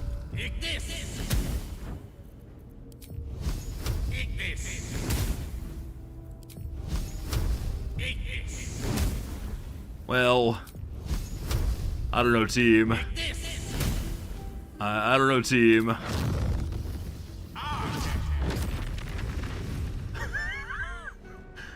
We did some damage to something, but not enough to destroy it, whatever it was. Well, here we go again. Yeah, this is our childhood hiding place, but we failed the perception check for it, though we know that it is indeed here somewhere. I get other companions check instead? Yeah, probably. Nah, it's okay. I mean, I worry that we'll need to learn something about her family in the hiding place, but if we're not going to find it, honestly, looking ahead, I mean, it's a little strange, a little sad that we're not able to find it, even though Can't afford to stay idle. we were told where it was. Maybe you need that in the initial check. Who knows? Who knows? All right, team. I do not want to rush through the next section. It's probably going to be at least emotionally important to our friend Shadowheart. And so we'll be going through this door, I think, tomorrow. Tomorrow. Yeah, things to read. Things to engage with. Things. If I try to use the highest level magic missile on a random hard flooring, I'll try it next time. For now, though, I want to say thank you. I appreciate you. I had a good time today. I hope you did also. We're getting through Baldur's Gate gradually. Oh, when I say tomorrow, though, it's not tomorrow. Tomorrow is my new day off in order to be a functional professor. So tomorrow, nothing. And then day after, Baldur's Gate 3. Should be a good time. For now, though, I say thank you. I appreciate you. Have a good day off, such as it is. And see you again real soon. Goodbye for now, friends.